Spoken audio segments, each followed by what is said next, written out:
এই সমস্ত মন্ত্রীদের এমপিদের এত বড় বড় নেতাদের সামনে প্রশাসন 2-3 হাত দূরে থাকতো, আর এখন পেছনে হাত বেঁধে চোরের মতো ডাকাতের মতো নিয়ে যাচ্ছে।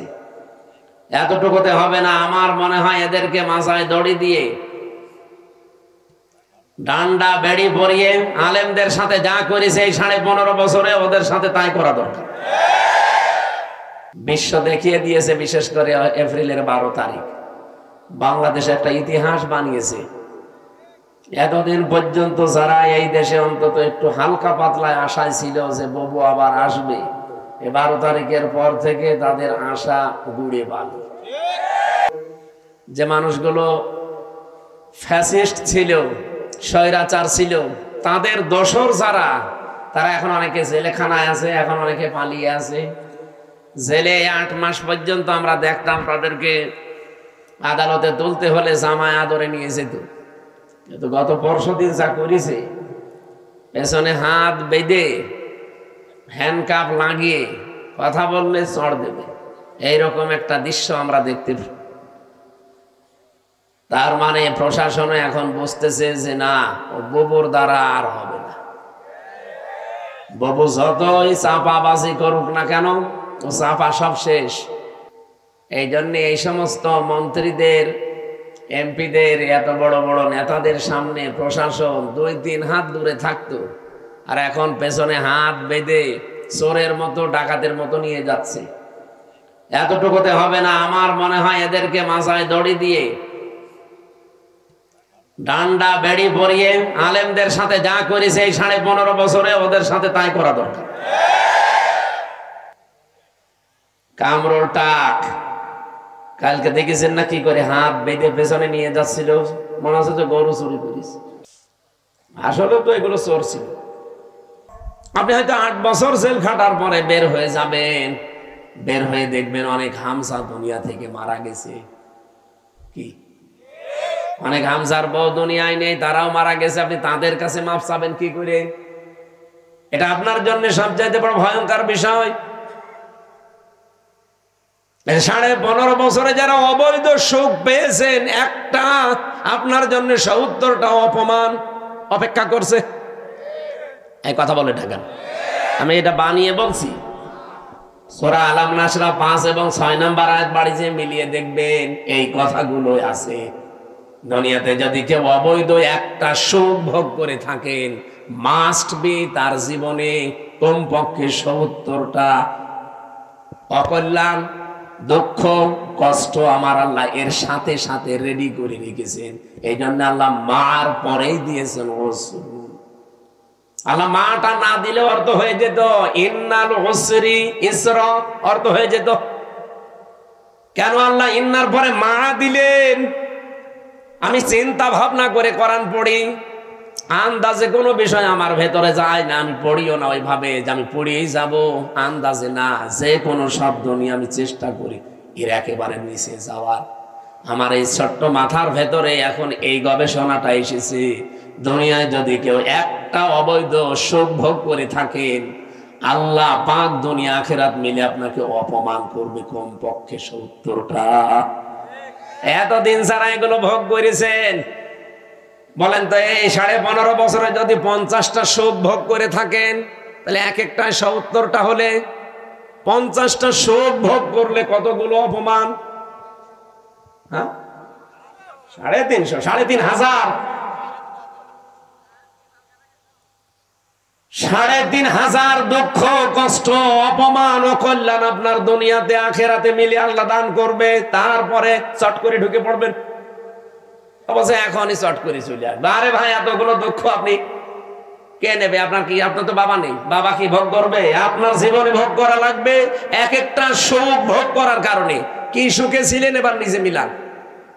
15.5 বছরে যারা সুখ পেয়েছেন, একটা অবৈধ সুখের কারণে 70টা করে কষ্ট আপনার পেছনে লেগে আছে। এই জন্য মা আছে, যারা আরবি গ্রামার বোঝো জিজ্ঞাসা করেন। আমি আবার বলছি, দুনিয়াতে সত্যি যদি আমরা কেউ আল্লাহর জন্য কষ্ট পেয়ে থাকি, মানবতার জন্য কষ্ট পেয়ে থাকি, রাসূলুল্লাহর জন্য কষ্ট পেয়ে থাকি, একটা কষ্টের জন্য কমপক্ষে দুনিয়া আখিরাতে 70টা সুখ আল্লাহ রেডি করে রেখেছে। এই জন্য আমরা আশায় বুক বাঁধি, যত কষ্ট এই দেশের মানুষেরা আল্লাহর জন্য, রাসূলুল্লাহর জন্য, ইসলামের জন্য, মানবতার জন্য সহ্য করেছি, আগামীর এই দেশ আমার আল্লাহ অবশ্যই অবশ্যই কোরআনের হাতে দেবেন। কোরআনে কারিম দিয়ে যদি এই দেশটা চলে, এর ভেতরে 500 আয়াত আছে শরীয়তের বিধান, 6666টি আয়াতের মাত্র এই 500 বিধান যদি দেশে রাষ্ট্রীয়ভাবে কায়েম হয়ে যায়, আপনি দেখবেন এই দেশটা একটা মিনি জান্নাত হয়ে গেছে। মরণের পরে জান্নাত পাওয়া যাবে সেটা তো অনেক পরে। প্রতিদিন যে দোয়া করে, রব্বানা আতিনা ফিদ দুনিয়া হাসানা ওয়া ফিল আখিরাতি হাসানা ওয়া কিনা আযাবান্নার, আল্লাহ দুনিয়া দাও আগে, এরপরে আখিরাত দিও। কেউ কি আগে বলে আখিরাত দিও তারপরে দুনিয়া দিও? বলে কেউ? কেউ বলে না। আর আল্লাহ ওইভাবে শেখানো নি, উনি শিখিয়েছেন ধারাবাহিক। কাবা শরীফে গিয়ে দেখলাম রকনি ইয়ামিনি থেকে শুরু করে হজরে আসওয়াদ, এই জায়গাটা লক্ষ লক্ষ হাজিরা যাবার সময় এই আয়াতটা পড়ছে, রব্বানা আতিনা ফিদ দুনিয়া হাসানা ওয়া ফিল আখিরাতি হাসানা ওয়া কিনা আযাবান্নার। বলেন আমিন। দুনিয়ায় আগে শান্তি দরকার। দুনিয়ায় শান্তি, স্বস্তি, নিরাপত্তা যদি সত্যি আমরা পেতে চাই, এটার বিকল্প দুনিয়ায় কিচ্ছু নেই। কারণ বহু মানুষ চেষ্টা করেছে এর আগে এটা বাদ দিয়ে, শান্তি দিতে পারে নাই। আপনি তাকান এই পৃথিবীর দিকে, কত মানুষ শান্তি দেওয়ার জন্য চেষ্টা চালিয়েছে, কিন্তু কাঙ্ক্ষিত মানের শান্তি দিতে পারে নাই। উন্নত দেশগুলোতে আপনি মনে করেন খুব শান্তিতে আছে, কোরআনের আইন বাদ দিয়ে না। আমি বাইরের দেশগুলোতে, আমাদের নরসিংদীর বাবরহাটের মতো শান্তি পাইনি। রাত 8টা, 8:30টার পরে বড় বড় মার্কেট গুলো, শপিং মল সব বন্ধ করে দেয়, কারণ নিরাপত্তা দেওয়ার মতো তাদের হাতে কোনো মাল ম্যাটারেস নেই। এত পাহারাদার, এত উন্নত প্রযুক্তি, এইটা যদি থাকে, তারপরও তো বাংলাদেশে এটা এখন নেই। মানে নরসিংদী বাবরহাটে রাত 12টা, 1টা, 2টা নেই, দেখেন মানুষ কিভাবে ব্যবসা করছে।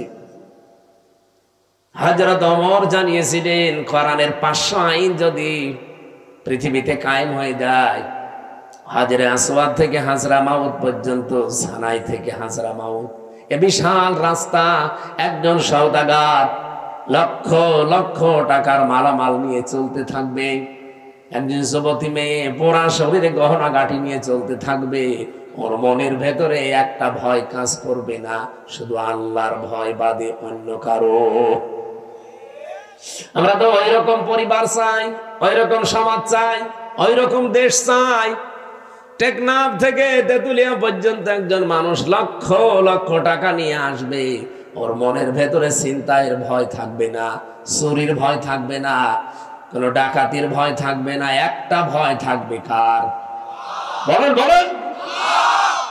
মিনি জান্নাত হয়ে যাবে দেশটা।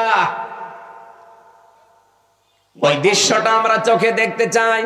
জীবনে প্রতিদিন আমার মনে হয় এই দোয়াটা আমি অন্তত যে কোনো একবার করি, আল্লাহ পৃথিবীতে কিছুই যদি তোমার কাছে কবুল না হয়, 3টা বছর বিনা কারণে জালেমদের জিন্দানখানায় বন্দী ছিলাম, কষ্ট তো কম বেশি পেয়েছি, ওরা আর আমাদেরকে আরো বেশি কষ্ট দিয়েছে। আমি তারেক জিয়া সাহেবের পিএস জনাব মিয়া নুরউদ্দিন অপু ভাই, ওনার বন্ধু গিয়াসউদ্দিন মামুন ভাই, এই 2 জনের সাথে আর আল্লামা মামুনুল হক, এই 4 জন আমরা পাশাপাশি ছিলাম 3 বছরে। মিয়া নুরউদ্দিন অপু ভাই আর মামুনুল হক, এই 2 জনের যে স্যাক্রিফাইস আমার প্রতি আমি জীবনও বলতে পারবো না।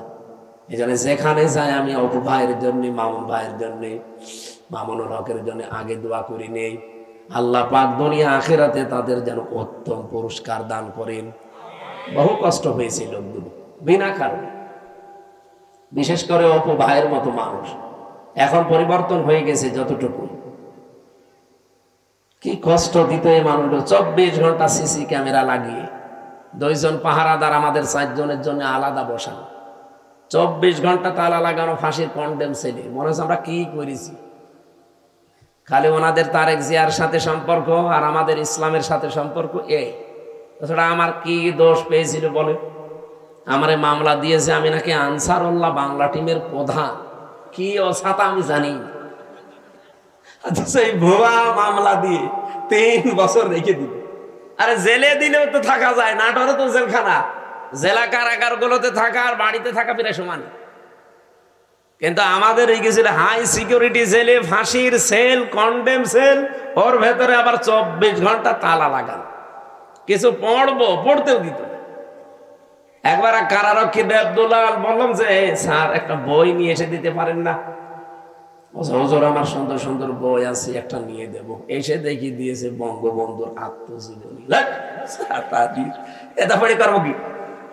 না, অনেক জ্ঞান আছে এর ভেতরে। পড়েছিলাম, ওরাটা কি করবো, কোনো বই নেই তো, সারাদিন সারা রাত ওই বই। কয়েকদিন পরে থেকে আবার দায়িত্বে এসেছে, বললাম যে ওই বই শেষ হয়ে গেছে, আর একটা ভালো বই নিয়ে এসে দেন। এবার নিয়ে এসে বঙ্গবন্ধুর ছেলেবেলা। আপনি আর বই পান না? ওখানে বঙ্গবন্ধু কর্নারে শুধু এই বই আছে। পরের দিন আর একটা বই দিল, বঙ্গবন্ধুর চীন সফর। রাগ করে বললাম আপনি আর কোনো বই নিয়ে আসবেন, আপনি যদি পারেন, হিন্দু মানুষ তো, আপনার কাছে তো বলি লাভ নেই, কোন মুসলমান কারারক্ষী অন্তত দায়িত্বে আসুন। আশরাফুল বলে একজন আসলো, মনে করলাম যাক এরা আর কিছু না করে হালকা পাতলা ইমান তো আছে। বললাম যে ভাই আপনি একটু তাফসীর নিয়ে এসে দেন তো। সারাদিন এই বসে থাকা, 24 ঘন্টা তালা লাগান, আপনি তো সূর্যের আলো নিতে দেন না।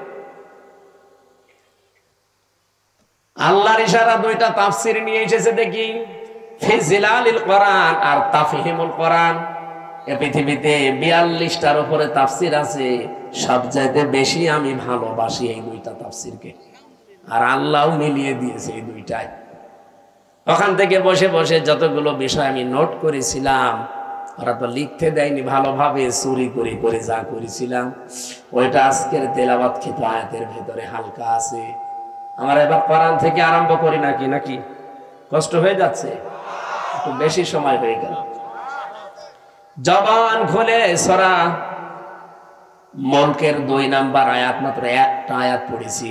এ মাথার ভেতরে আয়াত নিয়ে যত কথা সাজানো আছে, সারা জীবন যদি বলা যায় তাও শেষ হবে না, এত কথা আছে আয়াত। আমরা তাফসীর আকারে পড়বো এবং তাফসীর আকারে বলবো ইনশাআল্লাহ। জবান খুলে কোরআনের সোনালী আয়াত পড়েন। আউযু বিল্লাহি মিনাশ শাইতানির রাজিম। বিসমিল্লাহির রহমানির রহিম।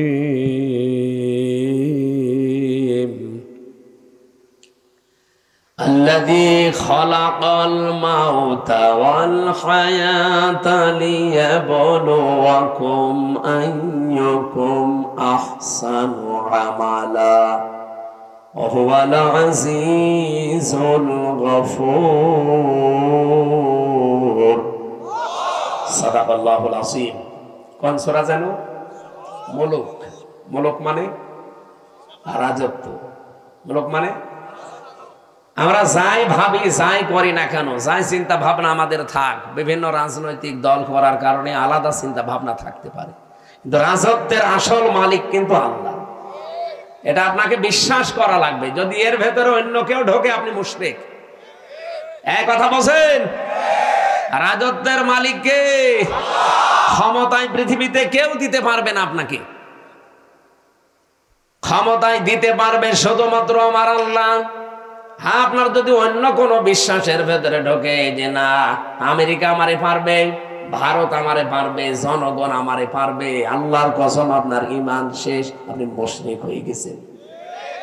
কিয়ামতের দিন আমল আখলাক যদি মানুষের কমও থাকে, কিন্তু ঈমানটা যদি তার নির্ভেজাল থাকে, আমার আল্লাহ তারে মাফ করে দেবে। আমল আপনি গাড়ি গাড়ি করেছেন, কিন্তু ঈমানের ভেতরে যদি ভেজাল থাকে, ওয়াকাদিমনা ইলা মা আমিলু মিন আমালিন ফাজআলনাহু হাবাআম মানসুরা। এই পৃথিবীতে কোন মানুষ যদি শিরিক যুক্ত আমল নিয়ে আল্লাহর কাছে হাজির হয়, যে এই দেখেন ওর আমলটা দেখার পরে আল্লাহ ধূলি কণার মতো ওর মুখের উপর নিক্ষেপ করবে। আল্লাহর এক বান্দা এই আয়াতটা নিয়ে চিন্তা করছিলেন। এক বাজারে গেছে বাজার করার জন্য, হঠাৎ বাজারওয়ালা দোকানদারকে 100 টাকার একটা নোট দিয়ে বাজারগুলো সদাইগুলো দিয়ে দেন। মানে টট এভাবে উলট পালট করে বলছে, হুজুরে টাকা চলে না, অচল টাকা। এর মাঝে যে একটা দাগ থাকার দরকার ওটা নেই, এটা জাল টাকা, ভেজাল, আপনি নিয়ে যান, অন্য সময় দিয়ে যাবেন। যেই বলেছে এটা জাল অচল, উনি সেন্সলেস হয়ে গেছে। লোকজন এসে বলেছে, দোকানদার এই লোকটাকে মেরেছেন। বলছে না, আগে ওর হুঁশ ফেরান। পানি দিয়ে বাতাস দিয়ে যখন হুঁশ ফিরিয়ে এসেছে, পরে জিজ্ঞাসা করছে, ভাই আপনি অজ্ঞান হয়ে গেলেন কেন? লোকটা বলছে, দেখেন ওকে আমাকে কিচ্ছু বলে নাই, মারিও নাই, বকাবকিও করে নাই, শুধু টাকা দিয়েছিলাম। টাকাটা উলট পালট করে বলছে এটা জাল টাকা, অচল, চলে না। আমার জীবনে একটা ধাক্কা লেগেছে যে আমারও তো একটা টাকার নোট আছে, তার নাম হায়াত। তার নাম কি বলেন বলেন? আমার তেলাওয়াত কিন্তু আয়াতের দ্বিতীয় শব্দ কিন্তু এটা, আল্লাযী খালাকাল মাউতা ওয়াল হায়াতা। আল্লাহ বলেন আমি তোমাদের মউত আর হায়াত বানিয়েছি। লোকটা ডাক দিয়ে বলছে, আমারও একটা হায়াত আছে, একটা নোট আছে টাকার, তার নাম এই 50, 60, 70 বছরের হায়াতের জিন্দেগি। আমি যদি এখনই মারা যাই, রব্বুল আলামিন যদি আমার হায়াতটা হাতে করে বলে, বান্দা এটা অচল, চলে না। এর ভেতরে শিরিকের কিছু দেখতে পাচ্ছি, এর ভেতরে মানুষ ঠকানো আমল দেখতে পাচ্ছি। এইরকম ভেজাল আমল দিয়ে, এরকম ভেজাল জীবন দিয়ে আমার জান্নাতে যাওয়া যাবে না। এই চিন্তা করে আমি সেন্সলেস হয়ে গেছি। ও নাটোরবাসী, আমরা কোথায় আছি বলেন তো? তারাও তো মানুষ ছিল। কুল্লু নাফসিন যায়িকাতুল মাউত ওয়া ইন্নামা তুওয়াফাউনা উজুরাকুম ইয়াউমাল কিয়ামাহ। সূরা আলে ইমরান 4 নাম্বার পারা 13 নাম্বার পৃষ্ঠা 13 নাম্বার লাইনের 185 নাম্বার আয়াতের প্রথম অংশে আছে। এটা তাফসীর ইবনে কাসিরে পাবেন। রব্বুল আলামিন বলেন প্রত্যেকেই কিন্তু মারা যাবে। এদিকে তাকান, এখানে যারা আমরা আছি খুব বেশি হলো আর 60 বছর, 70 বছর, খুব বেশি হলো 100 বছর পরে একজনও থাকবেন না। নতুন মানুষ এই জায়গায় এসে জমিন চাষ করবে, কথা বলেন না কেন? মানে 100 বছর পরে আমরা যারা এখানে আছি, নারী পুরুষ সবাই কবরের বাসিন্দা। মাত্র 100 বছর। আর যদি 200 বছর পরে আপনি এই নাটোরের এই জাঠিয়ান এলাকায় এসে যদি বলেন এই বাড়ি আমার, ওই বাড়িতে ওই সময় যারা বসবাস করবে তারা আপনাকে চেনে না, কি? আর আপনিও তাদেরকে চেনেন না, কিন্তু বাড়ি ঘর আপনার, আপনি চিনতে পারছেন। এখন এসে যদি বলেন এই বাড়ি আমার, আল্লাহর কসম আপনাকে ঢুকতে দেবে না। আমি আমার নিজেরটা বলছি, এই যে কোরআন আমার সামনে, আমি জেলখানায় গিয়ে এগুলো আরো বেশি উপলব্ধ করতে পেরেছি, কারণ একা একা থাকতাম। আমার বাবার নাম রিয়াজউদ্দিন, তার বাবার নাম জাহান আলী, তার বাবার নাম নওয়াজ আলী। এরপরে আমি আর চিনি না, সত্যি কথা বলছি, এরপরে পুরুষ আমি আর চিনি না। আর আমি নওয়াজ আলীকে দেখি নাই, আমি জাহান আলী পর্যন্ত দেখেছি। এখন এই নওয়াজ আলীর বাবা মাত্র 70-72 বছর আগে মারা গেছে। এই লোকটা এখন যদি এসে বলে কুষ্টিয়ায় এই 2 তলা বাড়ি আমার, এই ভিটা আমার, ওর দাঁত মুখ খুলে ফেলবো না? ভান্ডামি করা যায়? কিসের নওয়াজ আলীর বাপ আপনি? আমি তো নওয়াজ আলীকে চিনি না। এক কথা বলছে না কেন? বলেন তো, আমার বাবা রিয়াজউদ্দিন, জাহান আলী, নওয়াজ আলী, তারপরে আমি চিনি না। আমি তাও 3 পুরুষ পর্যন্ত বললাম। এ ভাইরে জিজ্ঞাসা করেন তো, 3 পুরুষও পারবে না? 2টা পারবে মনে হয়। তাহলে ওনার 3 পুরুষের আগে 4 নাম্বারটা যদি এখন এসে নাটোরে ওনার বাড়িতে বলে যে এটা তো আমার বাড়ি ছিল, আমি এখানে থাকতে চাই, কসম আল্লাহর যত বড় দাড়ি হোক, ও বাড়ি উঠতে দেবে না। বলবো আপনার জায়গা না থাকলে মসজিদে থাকেন, সকালবেলা চলে যান। এই যে পাশের জেলা রাজশাহী, 3 দিন আগের ঘটনা কি ঘটেছে দেখেছেন? 4টা ছেলে মেয়ে লোকটা, অথচ ট্রেনের নিচে মাথা দিয়ে মরে গেল। 4টা ছেলে মেয়ে, 8 মাস আগে তার বউটা মারা গেছে। না, আমি শুধুমাত্র ওই ছেলে মেয়েকে দোষ দেই না, ও বাবারও দোষ আছে। কারণ কোরআনে কারিমের যে নির্দেশগুলো ছিল সন্তান হওয়ার পরে 11টা, আপনি খালি জন্ম দিয়ে ছেড়ে দেবেন তা না। ওই 4টা ছেলে মেয়েকে যদিও কোরআনে বর্ণিত 11টা শিক্ষা দিত, যে বৌমা 2টার কারণে লোকটা আত্মহত্যা করলো, ওই রকম বউ ছেলেরা 14টা বাদ দিয়ে দিত। আমাদের জাতির পিতা হযরত ইব্রাহিম আলাইহিস সালাম তার সন্তান ইসমাইলকে বলেছিলেন যে তোমার ঘরের চৌকাঠটা পাল্টিয়ে ফেলো, তার মানে তোমার এই বর আচরণ ভালো না, এরে পাল্টিয়ে ফেলো। উনি কিন্তু বুঝে ফেলেছিলেন যে বাবার মনে দুঃখ দিয়েছে। এই জন্য এখানে একটা মাসলা বের হয়, আপনার বাবা যদি ইসলামী কোনো কারণে আপনার বউ বাদ দিয়ে দিতে বলে, বাবার কথা অনুযায়ী বউ বাদ দেওয়া জায়েজ আছে, কিন্তু 4 কারণে। আপনি বাবা ওই যে যৌতুকের টাকা পাইনি এই জন্য বাদ দিতে বলছে, ওই রকম বাবার কথা মানা যাবে না। এরকম বাবা আছে না, যে চাহিদা ছিল সে পর্যন্ত হয়তো পূরণ করতে পারেনি। এমনকি অনেকে এই যে বরযাত্রী নিয়ে যাওয়ার সময় ছেলের বাবা এই কথা বলে যে বিয়ায় আমি কিচ্ছু চাই না, শুধু 500 লোক খাওয়াবেন। আপনি কি ফকির নাকি? আর বরযাত্রী যাওয়ার এই সিস্টেমটা বন্ধ করা দরকার। এটা ইসলাম না, এটা হিন্দুদের কালচার। কোথায় পেয়েছেন এই সিস্টেম? বরযাত্রী ইসলামে আছে, ইসলামে আছে অলিমা। অলিমা ছেলের বাড়ি হয় না মেয়ের বাড়ি হয়? আর যে বরযাত্রী কোন বাড়ি? কোথায় পেয়েছেন ভণ্ডামি? এটা বাদ দেওয়া লাগবে আজকেই। যারা এখানে আছেন মুসলমান, অন্তত অন্য ধর্মের লোক নেই, আজকে থেকে হিন্দুদের এই কালচার বাদ। কোন বাড়িতে কেউ বরযাত্রীর দাওয়াত দিলে যাবেন না। বলে না ও হারাম, আমি খাবো কোন কারণে? কারণ মেয়ের বাবা যদি মন থেকে আপনাকে কিছু না দেয়, যা নেবেন একটা পান নিলেও পানটাও হারাম। আর আপনি মরণের খাওয়া খান, যে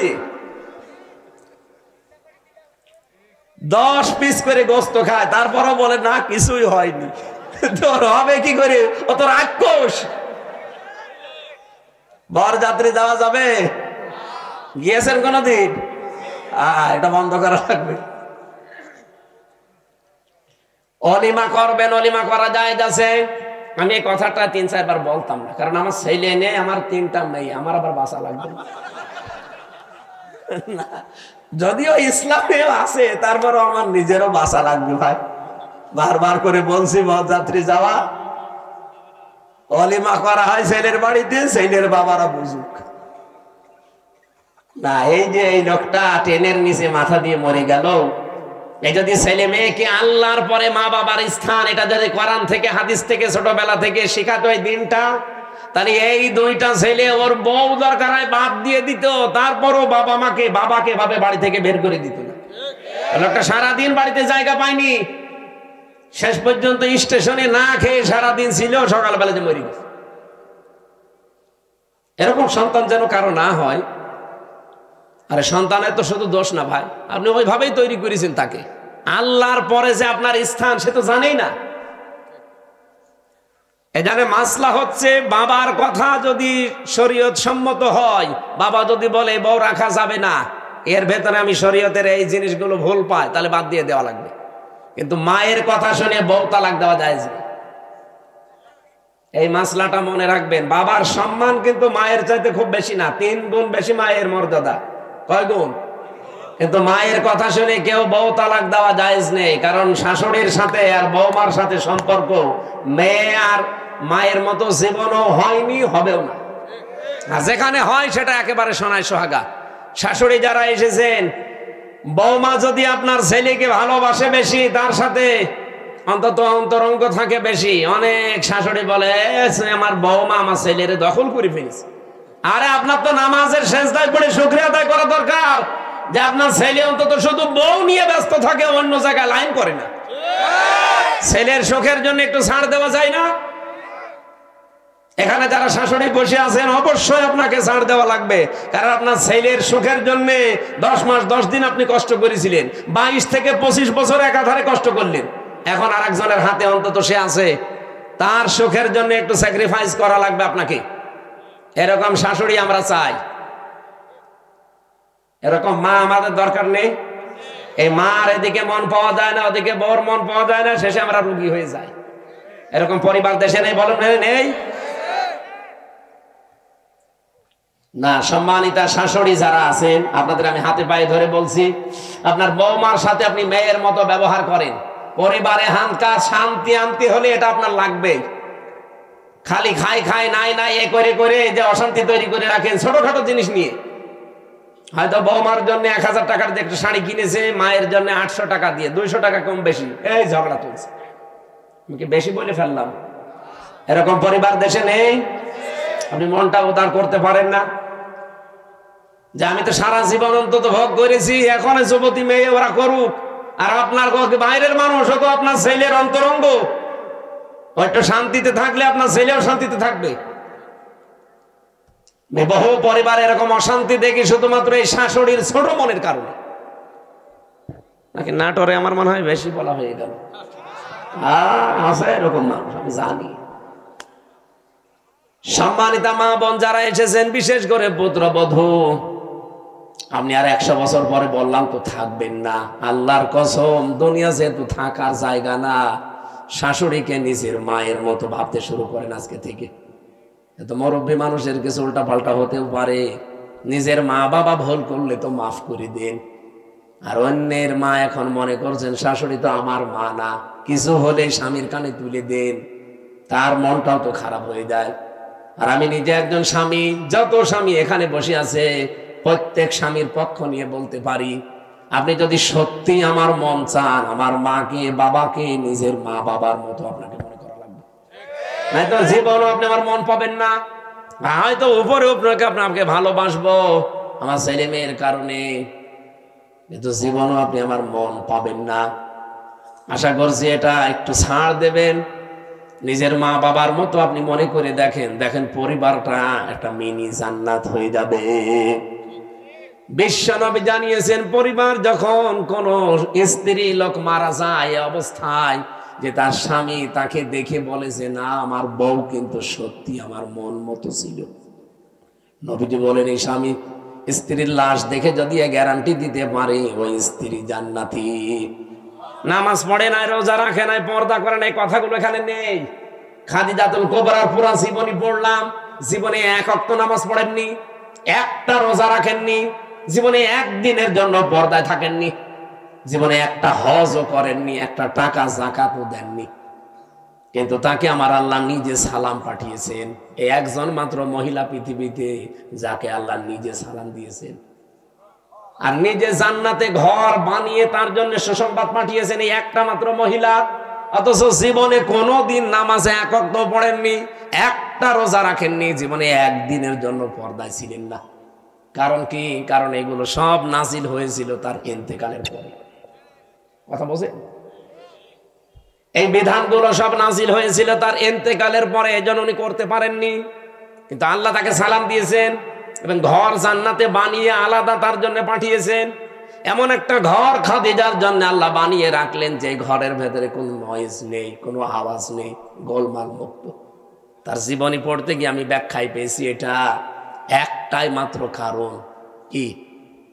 একটাই মাত্র কারণ, হযরতে খাদিজাকে আল্লাহ জান্নাত দেওয়া, সালাম দেওয়া, যে জীবনে কোনোদিন তিনি স্বামীর মনে একদিনের জন্য দুঃখ দেয়নি। স্বামী যখন বাইরে থেকে আসতো ঘরটা নয়েজ মুক্ত রাখতেন, আওয়াজ মুক্ত রাখতেন, একটা নির্মল শান্ত পরিবেশ তৈরি করে দিতেন ঘরটায়, মনে হচ্ছে বাইরে থেকে এসে জান্নাতে আছে। আল্লাহ এত খুশি হয়েছিলেন স্বামীর এই আচরণটায়, নিজে সালাম তো পাঠিয়েছেন, আবার জান্নাতে ওরকম একটা আলাদা ঘর বানিয়ে সুসংবাদ পর্যন্ত দিয়েছে। আমি নিজে স্বামী সহ যত স্বামী এখানে বসে আছি, আমি গ্যারান্টি দিয়ে বলতে পারি, একটা স্বামী এখন হাত তুলতে পারবেন যে জীবনে কোনো দিন একদিনের জন্য আমার স্ত্রী আমাকে একটা দুঃখ দেয়নি? হাত তোলেন তো। নেই।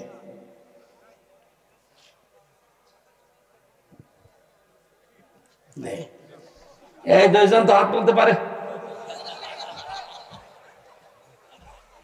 ক্যামেরা এদিকে মারে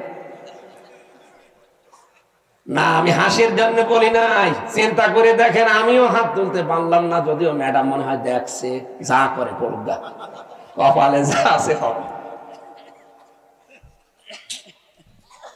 কি আশ্চর্য মেয়েরা, এই যে হাজার হাজার মহিলারা বসে আছে, ওরা মনে করে নামাজ পড়লে, রোজা রাখলে আর কালো বোরকা পড়লে আমি জান্নাতি। কে বলেছে আপনাকে? খাদিজা তো জীবনে এক ওয়াক্ত নামাজ পড়েনি, একটা রোজা রাখেনি, একটা দিনের জন্য পর্দা ছিল না জীবনে। কোনো দিন, একটা দিনের জন্য, একবারের জন্য স্বামীর মনে তিনি দুঃখ দেয়নি। এরকম স্ত্রী তৈরি করা দরকার না? এখানে যারা বসে আছেন, আল্লাহ যেন খাদিজার মতো তৈরি করে দেন আপনাদের। বলেন আমিন। না, সিস্টেমটা যদি উল্টিয়ে ফেলি, ওরা যদি বলে হুজুর এটা একটু বলেন তো, এখানে এমন কোন স্বামী আছে কিনা যে জীবনে একদিনের জন্য স্ত্রীকে একটা দুঃখ দেয়নি? একটা প্রতিদিন 20টা করে দুঃখ দিচ্ছে। আমাদেরকে হযরতে আলীর মতো হওয়া লাগবে। আল্লাহ আমাদেরকে এই মানুষগুলোর জীবনের সামনে রেখেছেন কেন? শিক্ষা নেওয়ার জন্য। পরিবারটা জান্নাত হয়ে যাওয়ার কথা, অথচ 100টার প্রায় 99টা পরিবার এখন শান্তি নেই। সে আলেম বলেন, হুজুর বলেন আর জেনারেল বলেন, সবগুলো এখন অশান্তি। এই শুধু ছোট মনের কারণে। আমি দুনিয়ার একটা হিসাব দিচ্ছিলাম, আমি নিজের দাদার বাবাকে পর্যন্ত আর চিনতে পারছি না। 200 বছর পরে আমিও যদি কুষ্টিয়ায় আমার ওই বাড়িতে এসে বলি এই বাড়ি আমি বানিয়েছিলাম, আল্লাহর কসম 200 বছর পরে যারা ওখানে বাস করবে আমারে কুষ্টিয়ায় ঢুকতে দেবে না। এ হচ্ছে দুনিয়া। আল্লাহ এর পরের অংশে দিয়েছেন, ওয়া ইন্নামা তুওয়াফাউনা উজুরাকুম ইয়াউমাল কিয়ামাহ। ও পৃথিবীর মানুষেরা, বুঝে শুনে কাজ কারবার করবা, যা করো না কেন এইটা কিন্তু তোমারে দেওয়া হবে। যা করবা এইটাই তোমাকে দেওয়া হবে। ফামান যুহজিহা আনিন নার, এইটা বলার জন্য আমি এ পর্যন্ত আসলাম, ভালো করে শুনবেন। ফামান যুহজিহা আনিন নার ওয়া উদখিলাল জান্নাতা ফাকাদ ফাজ। এখানে আয়াতের 2টা তাফসীর হয়। আলেম যারা আছেন তাদেরকে বলছি ভালো করে মিলাবেন। প্রথম তাফসীর হচ্ছে, ওই লোকটার জীবন আসল সফল, যাকে আল্লাহ জাহান্নামের আগুন থেকে মাফ করে দিয়ে জান্নাতে দিয়ে দেবে, সেই লোকটা সফল। আর একটা তাফসীর হচ্ছে, পৃথিবীর ময়দানে যতদিন সে বেঁচে আছে, জাহান্নামের কাজগুলো যখন আস্তে আস্তে ছেড়ে দিয়ে জান্নাতের কাজের দিকে আস্তে আস্তে এগিয়ে যেতে পারে, তখন সে যেন মনে করে আমি সফল হচ্ছি। আগে নামাজ পড়তো না, এখন ধরেছে। আগে সুদ খাইতো, এখন ছেড়ে দিয়েছে। এরকম কাজ কারবার গুলো যখন আপনি জাহান্নামের কাজ একটা একটা করে ছেড়ে দিয়ে জান্নাতের কাজের দিকে এগিয়ে যেতে পারবেন, আপনি মনে করবেন আল্লাহ পাক আমাকে জীবন সফল করে দিচ্ছে। আপনি বলেন তো, হচ্ছে আপনার জীবনে এটা? না। আগে বিড়ি খেতেন না, এখন আরো খান। আগে সুদ খেতেন না, এখন খান। এমনকি এখানেও আমার মনে হয় এমন এমন মানুষ বসে আছে, সুদের টাকা ছেড়ে দেয়। 1000 টাকা দিলে 100 টাকা বেশি দেয়। এরকম মানুষ টাকা ছেড়ে দিয়ে রেখেছে, সেই টাকা ওয়াজ শুনে যে তুলবে। এরকম মানুষ নেই? অলরেডি যে টাকা ছেড়ে দিয়ে এসেছে, ওয়াজ শেষ করে কালকে যে ওই টাকা তুলবে, সুদের টাকা। নাকি এলাকা এখনো শুরু হয়নি এটা? কারা কারা সুদের টাকা ছেড়ে দেবেন হাত তোলেন তো। একজন তা দাঁড়িয়েলাম মানুষ। আপনি কয় টাকা ছেড়েছেন? না, এগুলো ছেড়েছেন আপনি না খেয়ে মরে যান ভাই। সুদের টাকা খাওয়া আর মায়ের সাথে জেনা করা সমান। আরো জোরে বলেন নাউযুবিল্লাহি মিন যালিকা। আল্লাহ আমাদের হেফাজত করুন, আমিন। আমাল হায়াতুদ দুনিয়া ইল্লা মাতাউল গুরুর। আল্লাহ বলেন পৃথিবীর এই জমিনটা, পুরা জীবনটাই ধোঁকা। এটা পুরাটা খেল তামাশা, এটা প্রতারণা ছাড়া দুনিয়ার মানুষ কিচ্ছু না। এখনো টের পাচ্ছ না? আমি হামজা যদি এখনই এই অবস্থায় মরে যাই, আপনারা হয়তো খবর পাঠিয়ে দেবেন বাড়িতে যে হামজা মারা গেছে। আমার স্ত্রী, আমার ম্যাডামে কাঁদতে কাঁদতে বেহুশ হয়ে যাবে। আমি জানি, এত ভালোবাসি। হয়তো 2-3 দিন, 5 দিন, 7 দিন খাওয়া দাওয়া হাফ হয়ে যাবে, খেয়ে না খেয়ে পার করবে। 4 মাস 10 দিনের ভেতরে দেখবেন সব স্বাভাবিক হয়ে গেছে। কি তাহলে আমার নিজের একা না, প্রত্যেকের জীবনে এইটা। 4 মাস 10 দিনের ভেতরে ঠিক আমার শ্বশুর ম্যাডামরে নিয়ে অন্য জায়গায় বিয়ে দিয়ে দেবে। কি মাত্র 4-5 দিন সংসার করার পরে ওর বাবার কল দিয়ে বলবে, আব্বা হামজা তো আর কি ছিল, এখন যেটা দিয়েছে এটা 100 গুণ ভালো। এই হচ্ছে দুনিয়া। আল্লাহ এটা আমাদের বুঝিয়েছেন যে আমার হায়াতুদ দুনিয়া ইল্লা মাতাউল গুরুর। যে হায়াত শব্দটা আছে না, এইটার ব্যাখ্যা করার জন্য আমি আয়াত পড়লাম। আপনাদের কষ্ট হচ্ছে নাকি ভাই? আর আধা ঘন্টা থাকা যাবে না? আর ব্যস্ত মানুষ আছে তো, এই জন্য আমি তাড়াতাড়ি করছি, এরা আবার চলে যাবে তো। আমার ভাইরা, আল্লাহ রাব্বুল আলামিন শুরু করলেন আয়াতের শুরু থেকে দেখবেন, আল্লাযী খালাকাল মাউতা ওয়াল হায়াতা। আমি এমন আল্লাহ কি তোমাদের মউত আর হায়াত আমি বানিয়েছি। এবার চিন্তা করেন, আল্লাহ আয়াত শুরু করার আগে কিন্তু হায়াত আগে দেননি, আগে দিয়েছেন মউত। কি দিয়েছেন? মুফাসসিররা তাফসীর করতে গিয়ে লিখেছেন, আল্লাহ পাক মানুষকে জানাতে চেয়েছেন, পৃথিবীর মানুষেরা পৃথিবীর যত উপরে ওঠো না কেন, এই কথা সব সময় মনে রাখবা যে আমার মরা লাগবে। কি করা লাগবে? আমি প্রধানমন্ত্রী না, আমি সারা পৃথিবীরা যদি মরল হয়ে যায়, এই চিন্তা সব সময় পেছনে রাখবা যে আমার মরা লাগবে। তাহলে দুনিয়ার জীবনটা পরিচ্ছন্ন থাকবে তোমার। মৃত্যুটা এত কঠিন বিষয়, এই পৃথিবীর কোন মানুষকে যেহেতু ছাড়েন নাই, শ্রেষ্ঠ মানুষের নাম আমরা জানি মুহাম্মাদুর রাসূলুল্লাহ, তাকে পর্যন্ত মরণ ছেড়েছে। তাকে কিন্তু অফার দিয়েছিল আজরাইল এসে যে যতদিন থাকতে চান আপনি থাকতে পারবেন দুনিয়ার হায়াতে, এরপরে যখন আপনার ইচ্ছা হবে তখন আপনাকে আমি নিয়ে যাব। নবীজি জিজ্ঞাসা করলেন, ভাই আজরাইল, যদি আমি সত্যি থাকতে চাই কতদিন? যতদিন ইচ্ছা পারবেন, তারপরে মরা লাগবে। কারণ কুল্লু নাফসিন যায়িকাতুল মাউত, এটা সবার জন্যে। বিশ্ব নবী তখন ডাক দিয়ে বলেন, ফেরেশতা, মরা যদি লাগে তখন এই নশ্বর দুনিয়ায় আমি আর থাকতে চাই না, আমার মাবুদের কাছে আমারে নিয়ে চলো। হযরতে আজরাইল নিজে বর্ণনা করেন যে আমি শুধুমাত্র তার বুকের উপরে হাতটা রেখেছিলাম, বিশ্বনবী মুহাম্মদুর রাসূলুল্লাহ চিৎকার দিয়ে বললেন, হাত সরাও। হাতটা সরিয়ে ফেলেছি। ফেরেশতা বলে, হুজুর আমি আজ পর্যন্ত পৃথিবীতে কারো কাছে জান কবজের অনুমতি চাইনি, আজকেই প্রথম।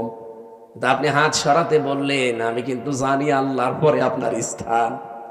এত আসানে এত সহজে দুনিয়ায় কাউকে আমি কবজ করি নাই, যত আসানে শুধু হাতটা রেখেছিলাম। নবীজি বলেন, আজরাইল, এটাই যদি তোমার হাত রাখা হয়, মনে হচ্ছে উহুদ পাহাড় আমার বুকের উপরে রেখে দিয়েছে।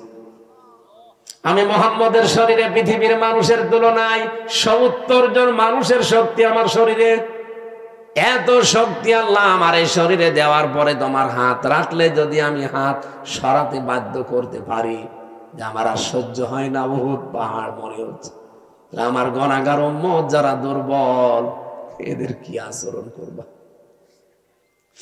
যত কষ্ট আছে দুনিয়াতে মরণের, সব আমার বুকের উপরে আজকে দাও।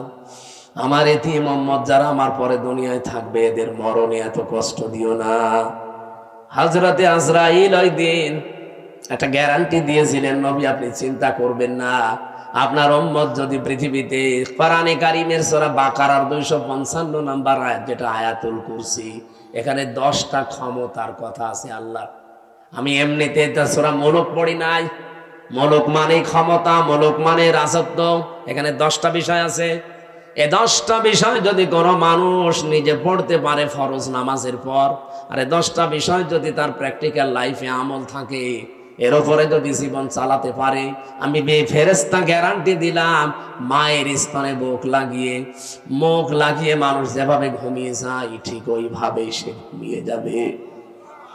এরকম মরণ আমাদের দরকার নেই, বলেন? আয়াতুল কুরসিটার আমল চালাবেন, আর আপনি দেখবেন এর ভেতরে কি আছে। আমার যদি আয়াতুল কুরসির আলোচনা আজকে থাকতো, এই 10টা বিষয়ের ক্ষমতার বিস্তারিত বর্ণনা বলতাম, শুধু হাদিসটা বললাম। ফরজ নামাজের পরে সালাম ফিরিয়েই পড়বেন, আস্তাগফিরুল্লাহ, আস্তাগফিরুল্লাহ, আস্তাগফিরুল্লাহ 3 বার, আল্লাহু আকবার 3 বার, আল্লাহুম্মা আনতাস সালাম ওয়া মিনকাস সালাম, এটা একবার। আর আয়াতুল কুরসি কিছু না পড়লেও এগুলো মাস্ট বি পড়বেন। আর আস্তে আস্তে যদি এগুলো বুঝতে পারেন যে কি বলছেন, জীবনে যত বেশি সেট করতে পারবেন আপনার চলার প্র্যাকটিক্যাল লাইফে, জীবন চলার পথে, আপনি দেখবেন আপনার জীবন পরিচ্ছন্ন হতে আছে। ওই যে ফামানসু হুসিহানিন নার ওয়া উদখিলাল জান্নাতা ফাকাদ ফাজ, আপনাকে সফল আল্লাহ করে দেবে। আস্তে আস্তে জাহান্নামের কাজ আপনি ছেড়ে দেবেন, জান্নাতের কাজের দিকে আপনাকে ঠেলে ঠেলে আল্লাহ দিয়ে দেবে। আমরা এরকম একটা সুখের মরণ চাই। এরপরের শব্দ ছিল আল হায়াতা, আল্লাহ হায়াত বানিয়েছেন। হায়াত কয় প্রকার? পরা কোরআন শরীফ পড়ে আমি হায়াত পেয়েছি 5 প্রকার। প্রথম হায়াতে আমরা যেটা ছিলাম তার নাম আরওয়া, রুহের জগৎ, যেটা হযরতে আদম নবীর পৃষ্ঠদেশ থেকে আমাদের সবাইকে আল্লাহ একদিনে বের করেছেন। এই জন্য পৃথিবীর প্রতিটি মানুষের হায়াত সমান। এখানে এই তথ্য জানেন না অনেকে। দুনিয়ায় যত মানুষের আগে এসেছে, যত মানুষ এখন আছে, কিয়ামত পর্যন্ত যারা আসবে, সবার হায়াত সমান। এদিকে তাকান, সবার হায়াত সমান। আমি আপনাকে একেবারে শেষ পর্যন্ত মিলিয়ে দেব।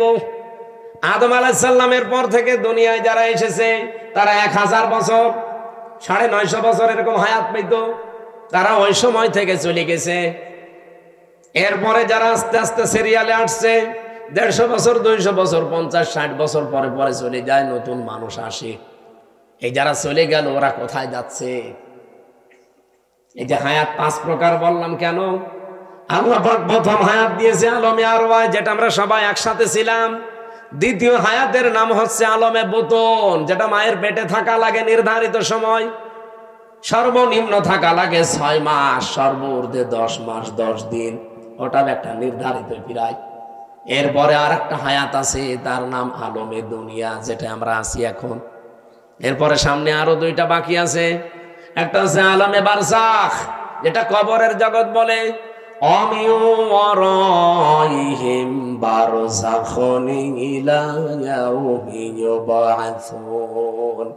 তোমাদের এরপরে একটা পর্দার আড়ালের জগৎ আসতেছে, তার নাম বারজাখ, কবর। এরপরে তোমাদের ওঠা লাগবে আলমে আখেরাত, আখেরাতের জগতে। কয়টা পেলাম জগৎ? বলেন বলেন। একটা অলরেডি পার হয়ে গেছে নাকি? 2টা পার হয়ে গেছে, একটা আলমে আরওয়া আর একটা আলমে বুতুন, মায়ের পেট। সামনে আর 2টা বাকি আছে, মাঝখানেরটায় আছি। আরে আগে 2টা গেলে পরে 2টা থাকলে মাঝখানেরটায় থাকা যায় না। এবার একেবারে কিয়ামতের আগের 5 দিন আগে যে লোকটা আসবে দুনিয়ায়, সেও তো মারা যাবে। কথা বলে দেখেন, আদম নবীর পরে যে লোকটা দুনিয়ায় এসেছিল সে 900 বছর মনে করেন ছিল। এই 900 বছর পরেই তো এখন তার আলমে বারজাখ শুরু হয়ে গেছে, কবরের জগৎ। আর কিয়ামতের 5 দিন আগে যে লোকটা আসবে সেও তো কবরে 5 দিন থাকবে। এই যে আমি হায়াত সমান বললাম প্রত্যেকের, কেন বলেছি জানেন? আমরা তো সব একদিনে আদমের পেট থেকে পিঠ থেকে বের হয়েছিলাম, কিন্তু আগে পরে আসার কারণে প্রত্যেকের কবরের জগৎ কিন্তু একই। হয়তো তারা আগে পাল্টিয়েছে, আমরা পরে আসতেছি। আমরা চলে যাওয়ার পরে যারা আসবে ওরা তো এখন ওই রকম কবরের জগতে আছে। বারজাখন মানে কি? এই পর্দার আড়াল। এই যে পর্দা দেওয়া আছে, এর পেছনে যারা আছে ওরা সিরিয়াল করে আসবে, আমরা ওখানে চলে যাব। তাহলে পৃথিবীতে যত মানুষ এসেছে আসবে, এখন আছি, সবার হায়াত কিন্তু সমান। হয়তো দুনিয়ার হায়াতে একটু কম বেশি হয়, তাও 5 বছর, কেউ 10 বছর, কেউ 50-100 বছর। কিন্তু আলমে আখেরাতের যে জগৎ, বারজাখের জগৎ, আলমে যেটা ওই যে কি আরওয়ার জগৎ, রুহের জগৎ, এগুলো সবার জন্য সমান। এই 5টা হায়াত আল্লাহ আমাদেরকে দিয়ে বলেন কেন দিলাম? এই মাঝখানের হায়াতটা জানো, দুনিয়ার জগৎ যেটা, লিয়াবলুয়াকুম আইয়ুকুম আহসানু আমালা। আমি আল্লাহ দেখতে চাই তোমাদের ভেতরে এই ছোট্ট হায়াতে সবচাইতে ভালো কাজ কে করে আসতে পারো। আল্লাহ কি কাজ দেখতে চেয়েছেন? আল্লাহ আকসারু আমালা দেয়নি যে বেশি কাজ না, আল্লাহ ভালো কাজ চাই। বিশ্বের অন্যান্য দেশে ঘুরলাম, তারা যতটুকু কাজ করে কাজটা ভালো করে, এজন্য টেকসই হয়। আমাদের দেশে কাজ বেশি হয়, কাজটা ভালো হয় না, এজন্য টেকসই হয় না। বঙ্গবন্ধু টানেলে এখনই পানি আরম্ভ হয়েছে। পরশু দিনও আমি আসলাম, চট্টগ্রামের বঙ্গবন্ধু টানেলের নিচ দিয়ে এখন পানি উঠতেছে বাম পাশ দিয়ে। 100 বছরের টার্গেট নিয়ে বানানো। এই যে পাবনা আর উপরের এই যে কি কি ব্রিজ যেন, এটা কত বছর চলছে বলেন? ওর নিজের মেয়াদ শেষ হয়ে গেছে, তারপরও যা সেটাই আছে। আপনার তো কাজ আল্লাহ বেশি চায় না দুনিয়ায়, কাজ চাই, ভালো কাজ। কি চাই আল্লাহ? জানে আকসার আমালা দেয়নি যে বেশি বেশি কাজ করো না, কাজ আপনি অল্প করেন কিন্তু কাজটা যেন, আরো জোরে বলেন, আহসান আমালার ব্যাখ্যায় আমি আর একটা জিনিস পেয়েছি।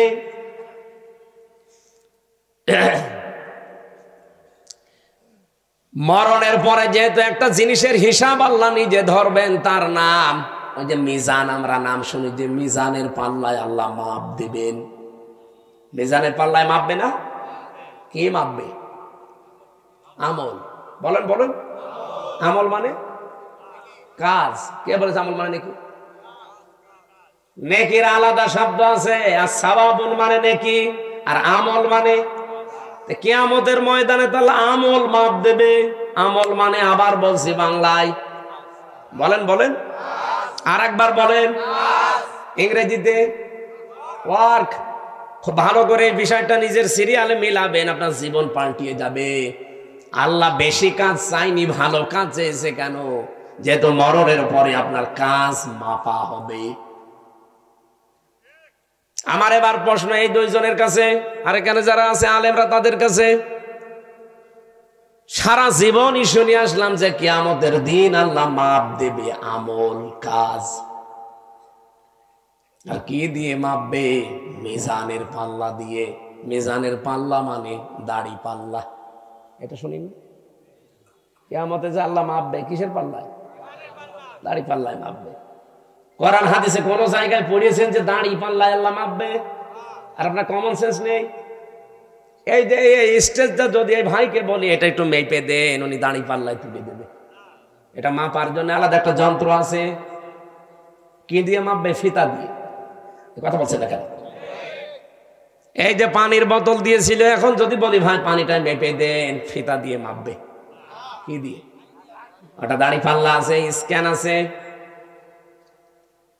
আমার এখন জ্বর এসেছে, ওনারা যদি বলে ভাই মেপে দেন, পানির বোতল দিয়ে দেবে। কি দিয়ে? প্রত্যেকটা জিনিস দুনিয়াতে পরিমাপ করার যন্ত্র আছে। প্রতিটি জিনিস মাপ দেওয়ার আলাদা আলাদা যন্ত্র পাবেন, আর আলাদা আলাদা তাদের নামও আছে। এ পর্যন্ত বোঝেন কিনা? কিয়ামতের দিন যেহেতু আল্লাহ আমল মাপবে আমরা সবাই জানি, আর আমল মাপে দাড়ি পাল্লা দিয়ে যে 5 কেজি কাজ, কাজ কোনোদিন 5 কেজি হয়? কি মাপবে? যেহেতু আমল আল্লাহ মাপ দেবে, এটা দাড়ি পাল্লা দিয়ে কেউ আমল মাপে না, কোনো পাগলও মাপে না। আমল বা কাজ, ওয়ার্ক, এটা মাপতে হয়, পরিমাপ করার আলাদা যন্ত্র আছে, তার নাম গুরুত্ব। কাজ মাপতে হয় গুরুত্বের ভিত্তিতে। আপনি কি নতুন শুনছেন? জীবনে কোনোদিন তাফসীর পড়েননি নাকি এইভাবে পড়েননি? কিয়ামতের দিন আল্লাহ মাপ দেবে, আমরা সারা জীবন শুনে আসছি আমল। আর মাপ দেবে কিসে? মিজানের পাল্লায়। মিজান মানে যত তাফসীর আছে, যত অভিধান আছে আরবি পৃথিবীতে যত আছে নিয়ে আসে। কোন জায়গায় মিজান মানে দাড়ি পাল্লা লিখা আছে? আছে। মিজান মানে মানদণ্ড, মিজান মানে ন্যায় বিচারের প্রতীক। এই জন্য হাইকোর্টে দেখেন সরকার একটা দাড়ি পাল্লা টাঙিয়ে রেখেছে, দেখেননি? হাইকোর্টে যেয়েছেন কোনোদিন? দাড়ি পাল্লা টাঙানো আছে। ও দাড়ি পাল্লা মানে কি? জামাত ইসলামের দাড়ি পাল্লা না। সরকার দেশের মানুষকে বোঝাতে চায় যে বাংলাদেশের কোন জায়গায় যদি ন্যায় বিচার না পাও, এ হাইকোর্টে আসলে ন্যায় বিচার পাবে। এই দেখো তার প্রতীক, দাড়ি পাল্লা দিয়ে দুই দিকে পাল্লা, একটাকে একদিকে ঝোলা আছে, সমান্তরাল করা, একেবারে সমান সমান। এখানে এসে ন্যায় বিচার পাবা, এটা ন্যায় বিচারের প্রতীক। কোরআনে কারিমে আল্লাহ এরকম একটা আয়াত দিয়েছেন, সূরা হাদীদের 25 নম্বর আয়াত। লাকাদ আরসালনা রুসুলানা বিল বাজ্জিনাত ওয়া আনসালনা মাআহুমুল কিতাবা ওয়াল মিজান লিয়াকুমান নাসু বিল কিসতি। এখানে 3টা বিষয় আছে। অবশ্যই আমি দুনিয়াতে রাসূল পাঠিয়েছি 1 নম্বরে। 2 নম্বরে তাদের সাথে মিজান দিয়েছি। মিজান মানে মানদণ্ড ন্যায় বিচার করার জন্য মানুষের ভেতরে মানদণ্ড কি হবে সেটা আমি দিয়েছি, তার নাম কি? তাহলে এখানে মিজান মানে মানদণ্ড, ন্যায় বিচারের একটা পথিকের নাম মিজান। আর আমরা সবাই এখন জানলাম, যারা শিক্ষিত মানুষ জিজ্ঞাসা করে দেখেন, প্রত্যেকেই বলবে কাজ মাপতে হয়, আমল মাপতে হয়, এটা দাড়ি পাল্লা দিয়ে না, এটা মাপতে হয় গুরুত্বের ভিত্তিতে। আপনি কাজটা গুরুত্বপূর্ণ কিনা সেইটা আল্লাহ দেখবে। এখানে গুরুত্বপূর্ণ কি কাজ বলেন? এই যে স্টেজের গুরুত্বপূর্ণ হচ্ছে খুঁটি আর সামিয়ানা। এই খুঁটি আর সামিয়ানা যদি না থাকে, গুরুত্বপূর্ণ এই দুইটা, এই স্টেজের কোনো দাম আছে? আর কেউ স্টেজ বলবে? কিন্তু গুরুত্বহীন অনেক জিনিস এখানে আছে। কি? এই যে এখানে যে রেহালটা আছে, এটা যদি না থাকে কেউ স্টেজ বলবে না। এই যে মাইকটা আছে, এই টেবিলটা আছে, এখানে যে সামিয়ানা দিয়ে রেখেছেন সুন্দর করে, যে লাল কার্পেট, এগুলো যদি না থাকে, ফুল দিয়েছেন, লাইট দিয়েছেন, বলেন তো এগুলো গুরুত্বপূর্ণ না গুরুত্বহীন? এত সহজ করে বাংলা ভাষায় বোঝানোর পরেও যদি না হচ্ছে, আমার মনে হয় আপনাদের কোরআন শরীফ, বুখারী শরীফ দেওয়ার হবে না, এখন বাকারি শরীফ লাগবে। তাছাড়া কিভাবে বলবো বলেন তো? সারা জীবন কি শুনে আসলো যে কিয়ামতের দিন মিজানের পাল্লায় আমল মাপবে। আমল মানে কাজ। এই কেজি, এইদিকে 5 কেজি গোনা তুলে দেবে, এইদিকে 6 কেজি নেকি তুলে দেবে, একদিকে ভার হয়ে যাবে, জান্নাতে চলে যাবে। আরে ভাই, আমল কাজ মাপে মানুষ দাড়ি পাল্লা দিয়ে? কোন পাগলে বিশ্বাস করবে? কাজ মাপতে হলে গুরুত্বের ভিত্তিতে মাপা লাগে। আমি এই ভাইকে বললাম, ভাই কুষ্টিয়ায় যান, এই কাজটা করে আসেন। বিকালে বেলা দেখে উনি কাজে না যেয়ে ওই নাটোরের মোড়ে মার্বেল খেলছে। আমার কথার গুরুত্ব দিয়েছে? কাজের গুরুত্ব দিয়েছে? আল্লাহ পৃথিবীতে গুরুত্বপূর্ণ কাজ দিয়েছেন আমাদের জীবনে 500টা। কয়টা? এই কোরআনে আছে 6666 আয়াতের 500 আয়াত শরীয়তের বিধান গুরুত্বপূর্ণ, যেটাই খুঁটি আর সামিয়ানার মতো। এটা না থাকলে যতই আনুষঙ্গিক কাজ করেন, একটা কাজের মূল্য থাকবে না। কারণ খুঁটি নেই, সামিয়ানা নেই, জীবনে এখানে কেউ আসবেও না স্টেজ বলি। আমি আশা করি কথা কি বোঝাতে চাই আপনি বুঝেছেন। জীবনের গুরুত্বপূর্ণ এই কাজগুলো আজ আমাদের নেই। গুরুত্বহীন যেগুলো, এই টিস্যু বক্স, এইটা, এই যে সামিয়ানা, এই যে মাইক, এই কার্পেট, এগুলো না হলেও চলে। হয়তো ওইগুলো নিয়ে আমরা আজ মারামারি করছি। বলেন, ওইগুলো নিয়ে আজ বাংলাদেশে মারামারি, শুধু দল বিদলে বিভক্ত। অথচ এই 500 আয়াত নিয়ে কোনো জায়গায় মারামারি হয় না। এই 500-র ভেতরে একটা আইন হচ্ছে আল আকিমুদ্দিন ওয়ালা তাতাফাররাকু ফি। এই জমিনে আল্লাহর দ্বীন কায়েম করা লাগবে, এখানে কোনো ফতোয়াবাজি চলবে না। এই জায়গায় কোনো ফতোয়া নেই, যত ফতোয়া সব মাথায় টুপি কয় কলি দিয়েছেন এটা নেই। আরে রাজশাহী, চাঁপাইনবাবগঞ্জ, নওগাঁ, নাটোর, এগুলোতে আরো বেশি। আমিন জোরে বলবেন, আসতে বলবে, এই নিয়ে মারামারি করে। গুরুত্বপূর্ণ কাজগুলো আগে করেন, কারণ কিয়ামতে আল্লাহ এইটাই মাপবে। মানুষের কাজ মাপতে হয়, আমল মাপতে হয়, গুরুত্ব কি, গুরুত্বর সাথে গুরুত্বহীন না গুরুত্বপূর্ণ, এইটা আল্লাহ দেখবে। আল্লাহ আমাদেরকে যেহেতু গুরুত্বপূর্ণ কাজ করার জন্য 4টা বিষয় আমি এখানে পেয়েছি। কোন কাজ আপনি আমি ভালো মনে করলে হবে না, এটার জন্য শর্ত 4টা। কাজটা ভালো কিনা শর্ত কয়টা? 1 নম্বরে কাজের জন্য জ্ঞান থাকা লাগবে, যেটা আমরা আরবিতে এলেম বলি। যে কোনো কাজ হাতে নেওয়ার আগে দেখতে হবে ওই বিষয়ে লোকটা জ্ঞানী কিনা। বাংলাদেশে এমন এমন মন্ত্রী ছিল, সারা জীবন পড়েছে আইন নিয়ে, আর তারে দিয়েছে খাদ্য মন্ত্রী, ওই যে ট্রাকটা গম চুরি করিস। আরে ভাই, যে বিষয়ে পড়েছে আপনি তারে সেই বিষয় দেন। ও পড়লো সারা জীবন আইন নিয়ে, ওরে আপনি খাদ্য দিয়ে রেখেছেন, ও খাদ্যের কি বুঝবে? আমার কথা কি রাগ হচ্ছে? 2 নম্বরে নিয়ত থাকা লাগবে। এটা দুনিয়ার লোক দেখানোর জন্য আপনার হলে হবে না, এটা হওয়া লাগবে কার জন্য? এই জন্য যারা কালেমা পড়েন লা ইলাহা ইল্লাল্লাহ, তাদেরকে আল্লাহ শিখিয়েছেন, তুই বল, কুল ইন্না সলাতি ওয়া নুসুকি ওয়া মাহইয়ায়া ওয়া মামাতি লিল্লাহি রাব্বিল আলামিন। সূরা আনআম 8 নম্বর পারা 9 নম্বর পৃষ্ঠা 9 নম্বর লাইনের 163 নম্বর আয়াতে আছে, তাফসিরে ফি জিলালিল কোরআন। আল্লাহ বলেন নবী আপনি বলেন আমার নামাজ, আমার কোরবানি, আমার বেঁচে থাকা, আমার মরে যাওয়া দুনিয়ার কারো জন্য না, সব আমি আল্লাহর জন্য করি। নিয়তটা পাকাপাকি করা লাগবে, লোক দেখানোর জন্য করলে হবে না ভালো কাজ। 3 নম্বরে ধৈর্য লাগবে। কি লাগবে? আর এখন মুসলমানদের সবচাইতে বড় সম্পদ এখন পৃথিবীতে এইটা, ধৈর্য ধারণ করা লাগবে। বাংলাদেশে অনেক ষড়যন্ত্র চলছে বিভিন্ন কায়দায়, ধৈর্য ছাড়া এখন আর উপায় নেই। আমি ষড়যন্ত্রের নামগুলো বলতে পারলাম না। 4 নম্বরে ইখলাস লাগবে। কি লাগবে? যতগুলো তথ্য এখানে আমি লিখেছি এটা যদি একটা একটা করে সিরিয়াল করে বলতে যায়, এখন তো 11:30, এত রাত পর্যন্ত কথা বলা ঠিক না। আর কিছুক্ষণ পরে তাহাজ্জুদের নামাজ, ফজরের নামাজ। জেলে বসে যে কিছু নোট করেছিলাম, বাইরে এসে করেছি, সেগুলো দিয়ে মেয়েদের এই যে সাংসারিক জীবনে অশান্তি কেন, দাম্পত্য জীবনের কলহ এবং তার সমাধান কি করে করা লাগে আমি লিখেছিলাম।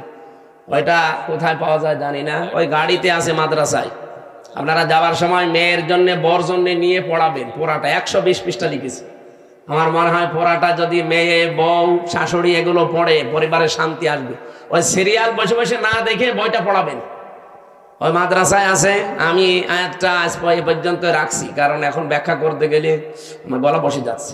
এরপরে কালকের অনুষ্ঠান অনেক দূরে, এরপরে বাড়িতে একটু সময় দেওয়া লাগবে। অনেকদিন বাইরে আছি, আজকের মতো মাপছি, শেষ করে দিলাম। আর সব ব্যস্ত মানুষ আমরা।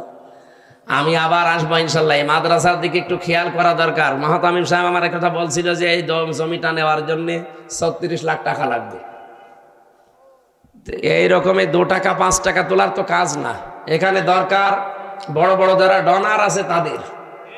বাংলাদেশে এই যে আমি আকেশ গ্রুপের নাম বললাম, রংধনু গ্রুপের নাম আছে, এরকম যারা মানে মালওয়ালা মানুষ আছে, এদেরকে একটু বলা দরকার।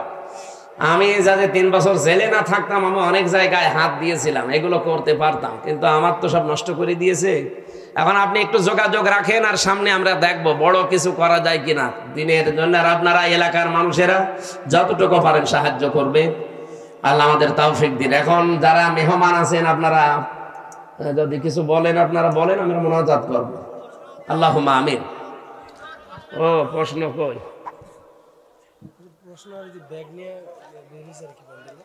হ্যাঁ, এই মাদ্রাসার বাচ্চারা যারা যাচ্ছে আপনাদের সামনে, অথবা ড্রাম দেওয়া থাকলে অবশ্যই যাওয়ার সময় সাধ্য মতো দিয়ে যাবে। জান্নাতি কি ছেলে ও মেয়েদের আলাদা হবে? মায়ের পায়ের নিচে সন্তানের জান্নাত, আর স্বামীর পায়ের নিচে স্ত্রীর জান্নাত। এটা কিভাবে কি? জান্নাত কি ছেলে ও মেয়েদের আলাদা হবে? এটা আমি বুঝলাম না। হ্যাঁ হ্যাঁ, প্রত্যেকের জন্য তো আলাদা জান্নাত, তার সাথী থাকবে আলাদা। হুর গেলমান যেটা আছে আলাদা। মায়ের পায়ের নিচে সন্তানের জান্নাত, এটা ঠিক আছে। আর জান্নাত তাহাতা আকদামিল উম্মাহাত, কিন্তু এই স্ত্রীর বা স্বামীর পায়ের নিচে স্ত্রীর জান্নাত, এটা হাদিস না, এটা বানানো কথা। আমরা নিজেরা বানিয়েছি খেদমত নেওয়ার জন্য। আমাদের খেদমত করা লাগবে, এটা ঠিক আছে। এটা আর কি এত প্রশ্ন, বাবা বাবা, এত পড়তেই লাগবে অনেক সময়। এটা মনে হচ্ছে কোনো মায়ের একটা প্রশ্ন। আমি দেখবো ইনশাআল্লাহ, মোনাজাতের পরে দেখছি। আল্লাহুম্মা আমিন। লা ইলাহা ইল্লা আনতা সুবহানাকা ইন্নী কুনতু মিনাজ জালিমিন। লা ইলাহা ইল্লা আনতা সুবহানাকা ইন্নী কুনতু মিনাজ জালিমিন। এই মোনাজাতটা বসে করেন ভাই, বসে বসে বসে। এই মোনাজাতটা যে যেখানে আছেন ওখানে বসেন। মোনাজাত বসে করেন। মোনাজাত শেষ হোক, গাড়ি থেকে বইটা নিয়ে বাড়ি যাবেন। বসেন। রব্বানা আতিনা ফিদ দুনিয়া হাসানা ওয়া ফিল আখিরাতি হাসানা ওয়া কিনা আযাবান নার।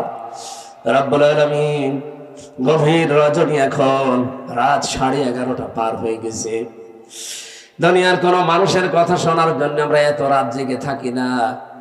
তোমার কালাম শোনার জন্য যারা এত পাগল, এই নাটোরের মানুষগুলোকে ওমরের মতো বানিয়ে দাও।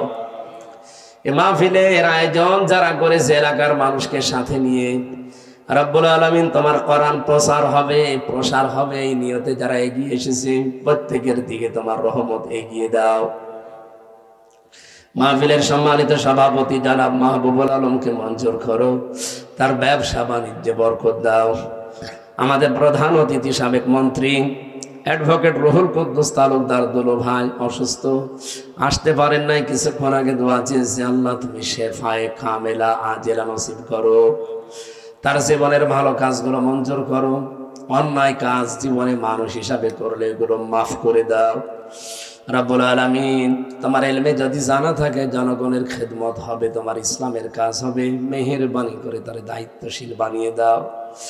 যত অতিথি এখানে এসেছে অনেকগুলো মানুষের নাম তারা দিয়েছে, যে যে ভাই এখানে এসেছে, রহিম নওয়াজ ভাই, আসাদুজ্জামান আসাদ ভাই, জিলুর রহমান, মোস্তাফিজুর রহমান, সাইফুল ইসলাম, মাহতাব আলী সহ এলাকার গণ্যমান্য যারা এসেছে প্রত্যেকটি মানুষকে তুমি আবু বকরের মতো বানিয়ে দাও। সম্মানিতা মা বোনদেরকে তুমি খাদিজাতুল কুবরার মতো তৈরি করে দাও। 3টা বছর জালেমের জেলখানায় আমি অসুস্থ হয়ে গেছি। আল্লাহ তুমি আমার কণ্ঠটা আগের মতো ছেড়ে দাও, আমার শরীরটা তুমি আগের অবস্থায় ফিরিয়ে দাও। রব্বুল আলামিন এলাকায় মাটির নিচে যারাই ঘুমিয়ে আছে কোরআনের ইজ্জতে আজকেই ক্ষমা করে দাও। এ মাদ্রাসার যত প্রয়োজন আছে আল্লাহ এলাকার মানুষের দিল মন চকিয়ে দাও। এমন বান্দা তুমি রেডি করে দাও যাদের টাকা ব্যাংকে ছাতা পড়ে যাচ্ছে, কাজ হয় না, ওই টাকাগুলো দিন প্রচারে, দিন শিক্ষায় কাজে লাগাও। আগামীর দেশ তুমি কোরআন দিয়ে চালানোর তৌফিক দিও। যারাই দায়িত্বে আসবে এই মানুষগুলোকে সততা দান করো রব্বুল আলামিন। দোয়া চেয়েছি আজকে আমার অপু ভাই তারেক জিয়া সাহেবের জন্য, বেগম জিয়ার জন্য, আল্লাহ তাদের জীবনকেও তুমি মাফ করে দাও, তাদেরকে শেফায়ে কামিলা আজেলা নসিব করো। আমার অপু ভাই, গিয়াসউদ্দিন মামুন ভাই সহ আমার জেলখানার যত ভাই দোয়া চেয়েছি আজকে আসার সময় প্রত্যেকের জীবনের নেক মাকসাদ পূরণ করে দাও। বারাকাল্লাহু লানা ওয়া লাকুম ফিল কোরআনিল আযীম। মরণ আসলেই যেন জীবনের শেষ কথা এটা আমাদের মুখে জারি হয়ে যায়, লা ইলাহা ইল্লাল্লাহু মুহাম্মাদুর রাসূলুল্লাহ সাল্লাল্লাহু আলাইহি ওয়াসাল্লাম। বইটা যাওয়ার সময় গাড়ি থেকে নিয়ে যান। এলাকায় যেহেতু মাদ্রাসা আপনারা বানিয়েছেন, মাদ্রাসার যিনি বড় হুজুর, আমরা চাচ্ছি এই যে এই দেশে যারা এখন খুব বেশি বেশি বলছেন যে নির্বাচন চাই নির্বাচন চাই, প্রত্যেকেই আমরা এর পক্ষে আছি। কারণ এই দেশে যতদিন নির্বাচিত সরকার না বসবে ততদিন পর্যন্ত অনেকের ষড়যন্ত্র বন্ধ হবে না। এটা বন্ধ করার জন্য নির্বাচিত সরকার মাস্ট বি দরকার, কিন্তু তার চাইতেও আগে দরকার যে 2732 জন মানুষ জীবন দিল তাদের রক্তের অন্তত কিছু দেখানো। কেন তারা রক্ত দিয়ে গেল? কোনো কাজ নেই? আপনি কি মনে করেন আবু সাঈদের জীবনের কোনো দাম নেই? মুগ্ধর জীবনের কোনো দাম নেই? রায়হানের জীবনের কোনো দাম নেই? তার জীবনও আমার আপনার মতো নিজের কাছে এরকম মূল্যবান ছিল। এখানে গল্প করেন করে গেল, একটা কথা বলবেন না, এদিকে তাকিয়ে থাকেন।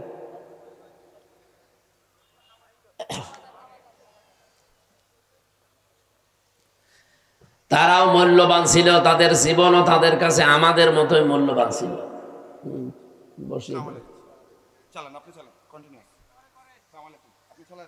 সম্মানিত ভাইরা, আমরা চাচ্ছি সবচাইতে বেশি যে মানুষগুলো এই 15.5 বছরে পৃথিবীর নিকৃষ্ট মানুষ যে 6 জনের নাম বললাম তার ভেতরে আর একজন যিনি পালিয়েছে উনি। আপনি এখন ইন্টারনেটে সার্চ দেন 6 জনের নাম আসবে পৃথিবীতে নিকৃষ্ট মানুষ তারা, তার ভেতরে নরেন্দ্র মোদী একজন। আমি নাম নিলাম না, আমাদের দেশেরটা বদনাম হয়ে যাবে, রেকর্ড হচ্ছে তো, ওইটাও একজন। মানুষ এত খারাপ হতে পারে, এত নিচে নামতে পারে।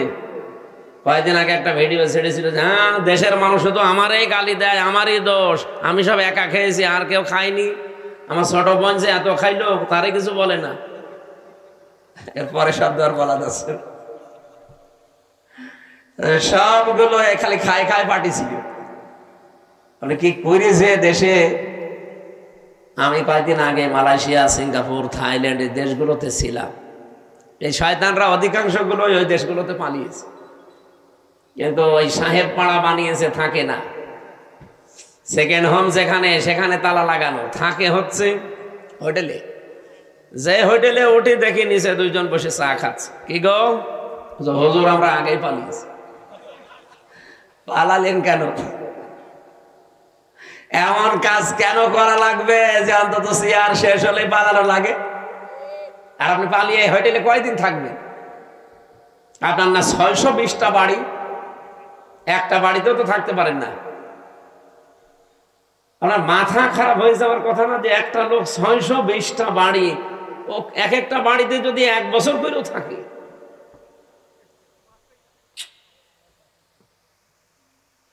এই টাকাগুলো বাইরের দেশে পাচার না করিয়ে এগুলো যদি বাংলাদেশে কর্মসংস্থান তৈরি করতেন। 36 লাখ যুবক এখন বেকার বাংলাদেশে। এই মানুষগুলো দেখলাম বাইরের দেশে যে রাস্তা ঝাড়ু দেয়, রুটি বানায়, থালা বাসন মাজে, পায়খানা সাফ করে। এরা দেশে টাকাগুলো পাচার না করলে এই দেশের টাকা দিয়ে সম্মানজনক কর্মজীবন তৈরি করা যেত, কিন্তু নিজের এখন আর ভোগ করতে পারছেন না। আমাদের কপালেও আপনারা আগুন লাগিয়ে গেলেন। কি ঋণ এখন জানেন? এই দেশে এখন কেউ জন্ম নিলে 1,02,000 টাকা ঋণ তার মাথার উপর, অথচ এগুলো সব জন্মে দায়ী এই 1628 জন মানুষ মাত্র। এই 1628 জন যদি ঠিক হয়ে যেত না, এই দেশটা মালয়েশিয়ার মতো ঠিক 2004 সাল থেকে দাঁড়িয়ে যেত। মালয়েশিয়ার মতো দেশ এই বাংলাদেশের চাইতে প্রায় 5 ডবল এত বড় দেশ, অথচ এরকম সমতল ভূমি খুব কম, শুধু পাহাড় আর পাথর। এরকম একটা দেশকে মাহাতির মোহাম্মদ দাঁড় করিয়ে দিয়েছে বিশ্বের বুকে আছে। আর আমরা যে জায়গায় ছিলাম আরো নিচে নামতেছে, বলে ডিজিটাল হয়েছে। কিসের ডিজিটাল? টাল হয়ে গেছে।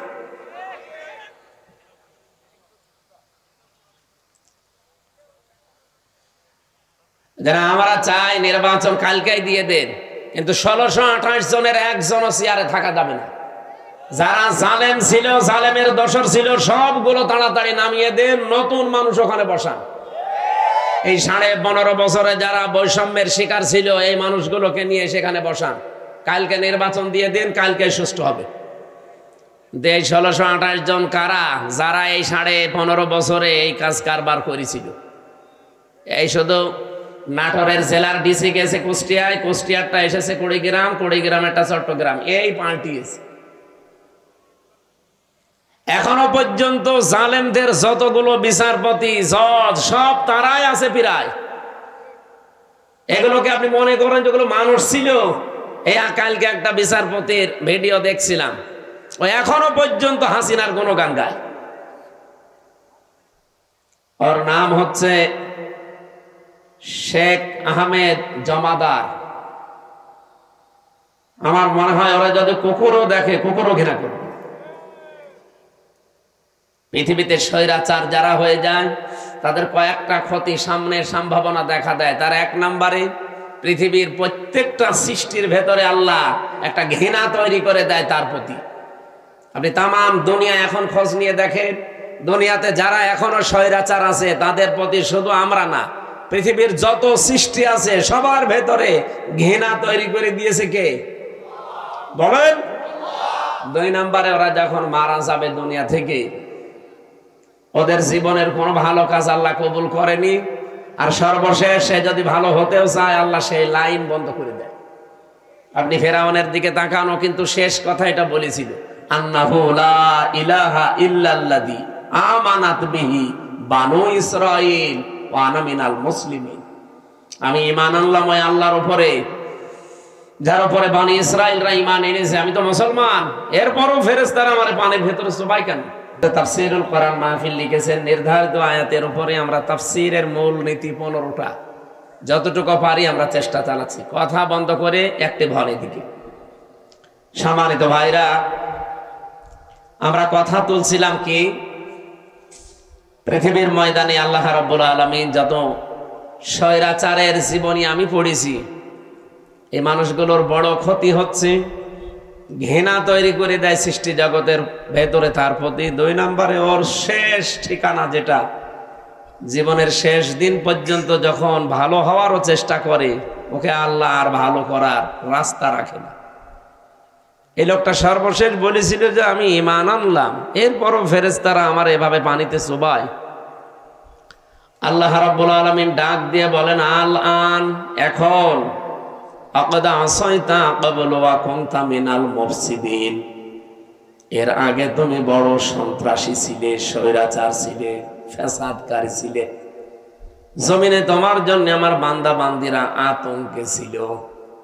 এখান থেকে আমি তাফসিরে ফি জিলালিল কোরআনে পড়েছি, পৃথিবীতে কোনো মানুষের কারণে যদি আল্লাহর সৃষ্টি জগৎ আতঙ্কিত হয়ে যায়, ওই লোকটাকে আল্লাহ সবচাইতে বেশি ঘৃণা করে। এটা 15.5 বছর এটা বেশি ছিল। এমন এমন মানুষ আমরা দেখেছি যাদের জন্য মানুষেরা আতঙ্কগ্রস্ত ছিল। কি, আমি তো নাটোরের খবর খুব বেশি জানি না, কিন্তু শিমুল সাহেবের জানি। ওনার নাম শুনলে মানুষ আতঙ্কিত হয়ে যেত। কি জানি না, কিন্তু ভেতরে অবশ্যই এরকম কিছু আছে। দোলো সাহেবের মতো মানুষটা ওনার সাথে পেরিয়ে দেয়নি, চিন্তা করতে পারে। দোলো বাংলাদেশে যদি 20 জন থাকে তার ভেতরে একজন অন্তত, আর সে পর্যন্ত এর সাথে পারে না। তার মানে এই লোকটা কি আপনারা নিজেরা ভালো জানেন। ইন্নামা নুমলি লাহুম লিয়াজদাদু ইসমা। মানুষ যখন পাপ করতে করতে সীমা ছাড়িয়ে যায়, আল্লাহ পাক বলেন আলাহুম আযাবুম মুহিন, তার জন্য অপমানজনক নেককার শাস্তি, নেককার অপমানজনক শাস্তি আমি একটার পর একটা রেডি করে রাখি।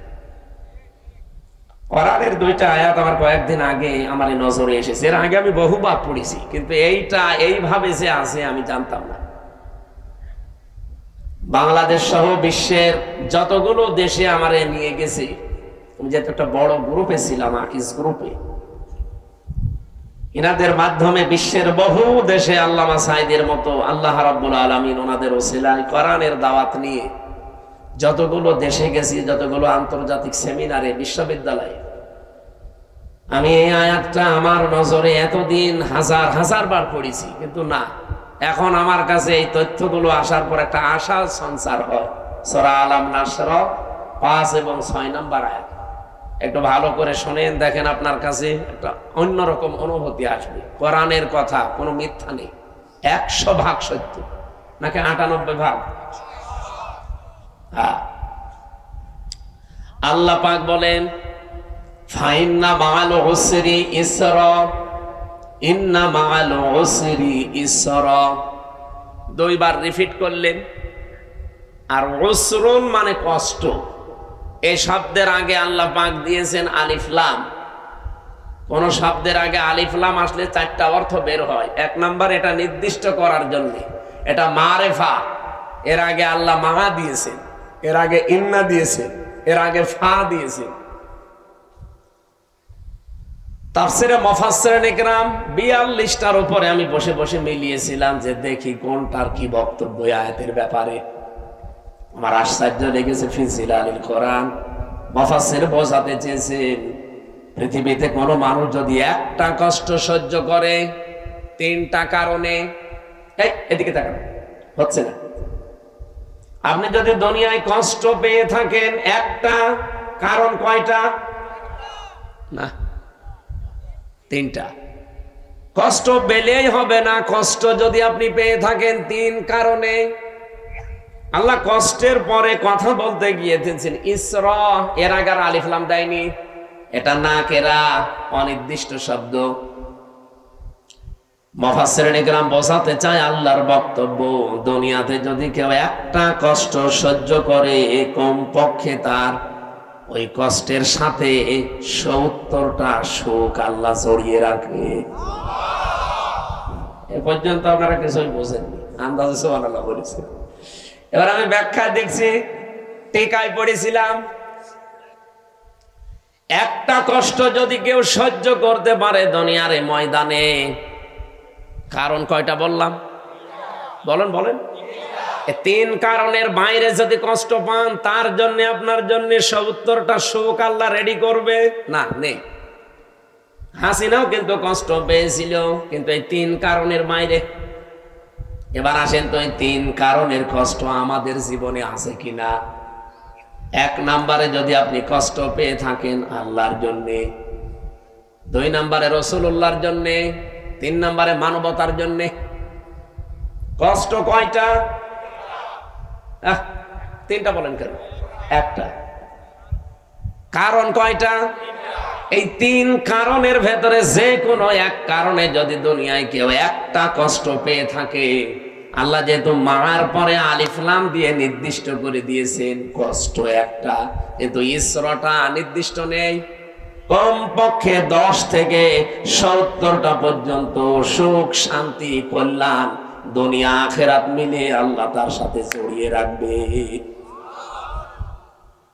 আর 15.5 বছরে আমরা যারা সত্যি কষ্ট পেয়েছি, কেউ আল্লাহর জন্য, কেউ রাসূলুল্লাহর জন্য, কেউ মানবতার জন্য, এই কথা বললেন না? অবশ্যই এই 3 কারণের বাইরে অনেকে কষ্ট পেয়েছে, তাদেরটা আমি তাফসিরে পড়ি নাই, এজন্য বাদ। এই 3 কারণের যে কোনো একটা কারণে যদি আপনি কষ্ট পেয়ে থাকেন, আল্লাহর কসম, কোরআনের আয়াত, আল্লাহ গ্যারান্টি দিয়েছেন মাআল উসরি ইসরা, অবশ্যই দুনিয়া আখিরাত মিলে আপনাকে 70টা সুখ শান্তি ভোগ করাবে। শুধু করাবে না, শেষে হর্ষাই আছে, করাবে। এবার যেহেতু আয়াতটা রিপিট করেছেন আল্লাহ, সিস্টেম অপর পৃষ্ঠায় দেখুন, আল্লাহ পাক বলেন দুনিয়াতে কেউ যদি একটা সুখ পায় আর ওই সুখটা যদি অবৈধ হয়, আবার বলছি, আপনি যদি একটা সুখ ভোগ করেন দুনিয়ায় আর সুখটা যদি হয় অবৈধ, একটা সুখের কারণে কমপক্ষে 70টা দুঃখ, যন্ত্রণা, কষ্ট, অকল্যাণ আপনার সাথে আল্লাহ জড়িয়ে রাখবে। এবার আমি একটা একটা করে উদাহরণ বলছি। পৃথিবীতে অনেকেই কিন্তু সুখ পেয়েছে, অবৈধ সুখ, যেমন এই যে পরকীয়া প্রেম করে সুখ পায় না, না এই এলাকায় সব নেই? যারা পরকীয়া প্রেমে লিপ্ত আছেন, আপনিও সুখ পেয়েছেন, শান্তি পেয়েছেন, কিন্তু এটা কি বৈধ না অবৈধ? বলেন বলেন। এরকম অবৈধ সুখ একটা যদি ভোগ করে থাকেন, আপনাকে আল্লাহ কষ্ট দেবে, দুঃখ দেবে কয়টা? 70টা। আর এবারে মিলান, 15.5 বছরে যারা ক্ষমতায় ছিল, বৈধ ভাবে না অবৈধ? তাহলে সুখ তারা পায়নি? বলেন বলেন। যত সুখ পেয়েছে সব বৈধ সুখ না অবৈধ? আপনি এবার হাসিনা থেকে শুরু করে যারা ছিল বলেন, এই 15.5 বছরে যদি অন্তত 50টা সুখ পেয়ে থাকে, আমি কি সুখের নামগুলো বলবো? আরে সুখের নাম বলার দরকার কি? আপনি তো সুখ পেয়েছেন, বাবা শাহজালাল সব হালাল করে নিয়েছিলেন। যেটা আপনার না, জোর করে সেটা আপনি দখল করে নিয়েছিলেন। নবীজির হাদিস আমি পড়েছিলাম প্রথমে, এটা হযরতে আবু যর থেকে বর্ণিত।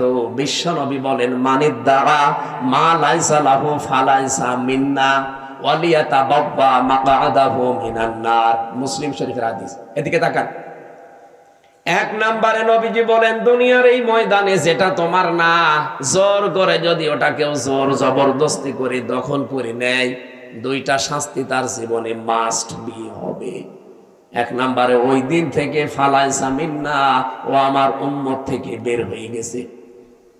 2 নম্বরে ওয়ালিয়াতাবাব্বা মাকআদাহু মিনান নার। আল্লাহ পাক বলেন, নবীজি বলেন, এটা মুসলিম শরীফ যেহেতু নবীজির কথা, ও নিজের জায়গা যেন জাহান্নামে একটা লিখে বরাদ্দ করে রেখে দিয়েছে। হ্যাঁ, এখানে হাদিসের ব্যাখ্যায় মুহাদ্দিস যারা, তারা ব্যাখ্যা করতে গিয়ে দিয়েছেন, যে জিনিস আপনার না, ওইটা যদি আপনি আবার নিয়ে নেন, আপনার জন্য এই 2টা শাস্তি।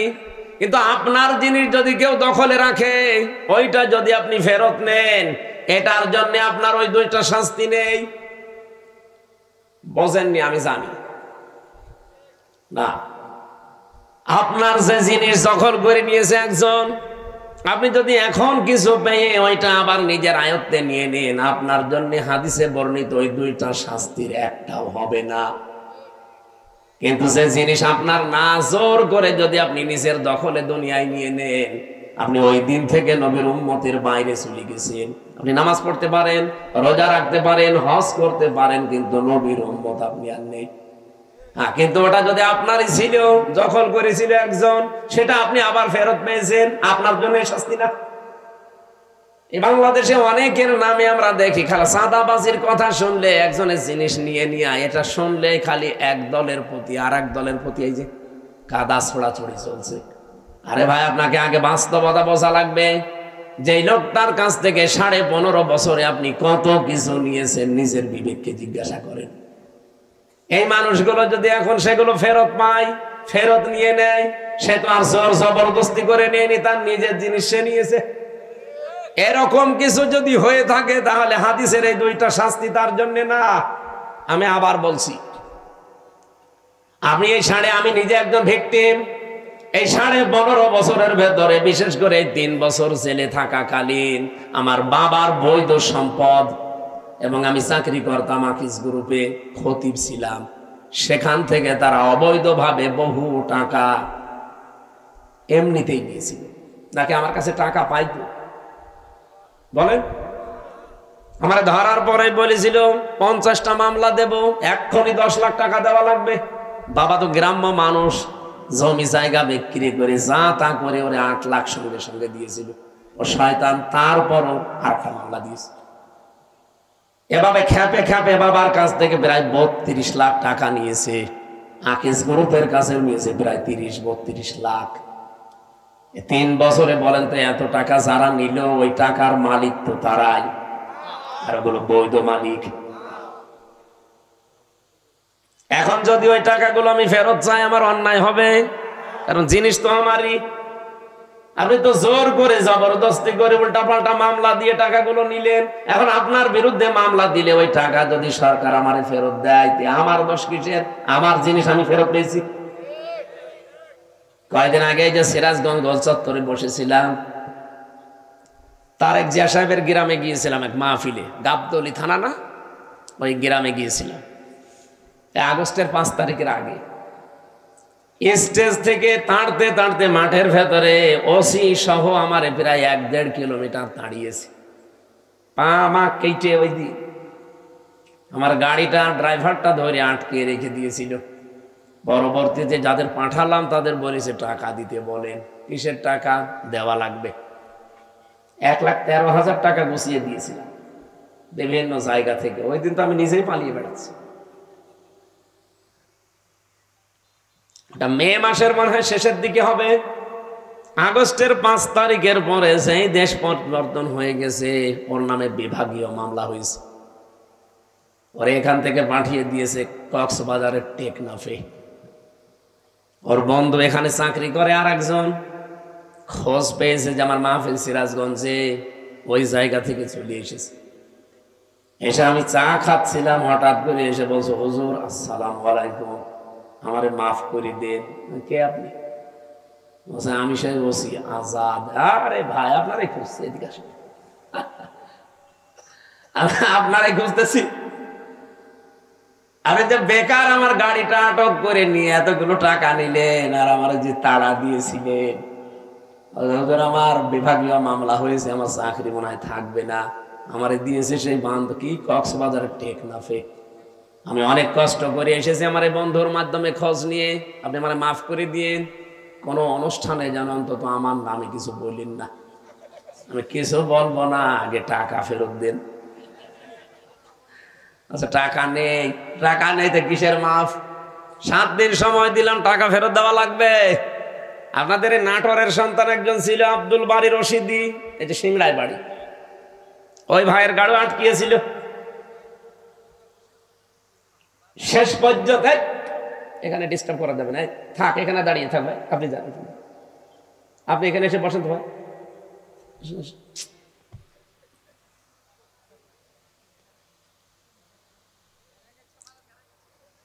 কথা বলা যাবে না ভাই।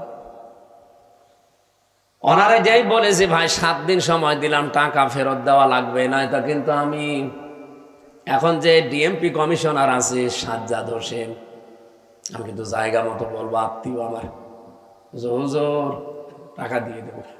7 দিন পরে 1 লাখ টাকা ফেরত দিয়েছে। বাংলাদেশের মনে হয় এটাই প্রথম ইতিহাস যে পুলিশ টাকা ফেরত দেয়। আমি তো এর আগে পুলিশ টাকা ফেরত দেয় শুনিও নি, দেখিও নি, তা আমি অলরেডি পেয়েছি। আর 13,000 হুজুর এটা মাফ করাই লাগবে, যা তোর মিষ্টি খেতে দিলাম। ওই যে পুলিশ দাঁড়িয়ে আছে। পুলিশ কারো কাছ থেকে টাকা নিলে ফেরত দেয়, এটা প্রথম ইতিহাস। এখন ওই টাকা যে ফেরত দিল, আমি কি জোর করে নিয়েছি নাকি আমার টাকা আমি নিয়েছি? বলেন। এইরকম করে যারা এই 15.5 বছরে বহু টাকা বিভিন্ন জায়গায় দখল করে নিয়েছিলেন, ওই টাকা এখন আমাদের ফেরত দেন। আমি আশা করছেন কি বোঝাতে চাই আপনি বুঝেছেন।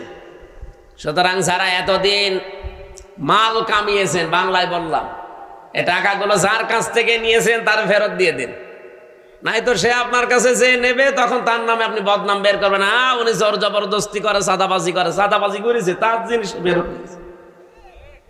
এরকম যত জায়গায় যার জিনিস ছিল সবগুলো ফেরত দেন। ইসলামী ব্যাংক যাদের, তারা ফেরত পেয়েছে। আরো কিছু আছে, আমরা চাই সবগুলো তার ফেরত দিয়ে দেন, নিজে দুনিয়া থেকে মুক্ত হন।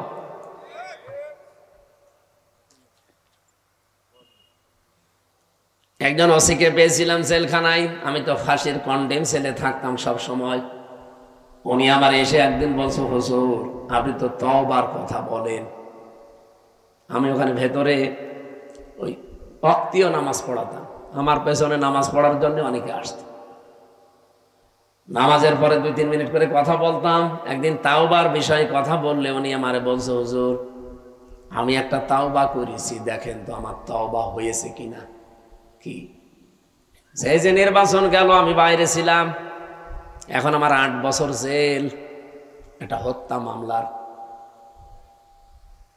আমি ওই সময় রাত 12টার পর থেকে আমার লোকজন নিয়ে ভোট কাটা আরম্ভ করেছিলাম। ফজরের আজান পর্যন্ত কাজ কাম করিয়ে সব জায়গা মতো পাঠিয়ে দিয়েছি। এরপরে গোসল করার পরে ওযু করে 2 রাকাত তাওবার নামাজ পড়ে বললাম, আস্তাগফিরুল্লাহ। আমার এই তওবা কি হয়েছে? না, আপনার ইয়ার কি হয়েছে? এটা কি তওবা বলে? আপনি কি আল্লাহর কাছে দোষ করেছেন যে আস্তাগফিরুল্লাহ পড়ছেন? আপনি তো দোষ করেছেন হামজার কাছে। একটা এমপি বানাতে 3.5 লাখ 4 লাখ হামজা লাগে, হামজার বউ লাগে। কথা বলছেন না কেন? আপনি তাদেরটা নিজে সব একা দিয়ে দিলেন, আর এখন বলছেন আস্তাগফিরুল্লাহ। আপনার মাফ হতে পারে, তাওবা কবুল হতে পারে যদি বের হওয়ার পর ওই 3.5 লাখ 4 লাখ হামজার বর কাছে যে বলবেন যে এই ভুল করে ফেলেছিলাম, আমারে মাফ করে দিন। তারা মন থেকে যদি বলে ঠিক আছে মাফ করে দিলাম, আপনি মাফ পাবেন। আর তারা যদি বলে না, কিসের মাপ, আপনাকে আমরা থাপড়াবো, প্রত্যেকে একটা করে থাপ্পড় দেবো, তাই খাবেন। কি কথা বলছেন? দুনিয়ায় বিচার যদি না হয়, কিয়ামতের দিন আল্লাহ নিজে বিচার করবে। কারণ আপনি তারা আল্লাহর হক নষ্ট করেননি, হক নষ্ট করেছেন। হক বলে বান্দার হক।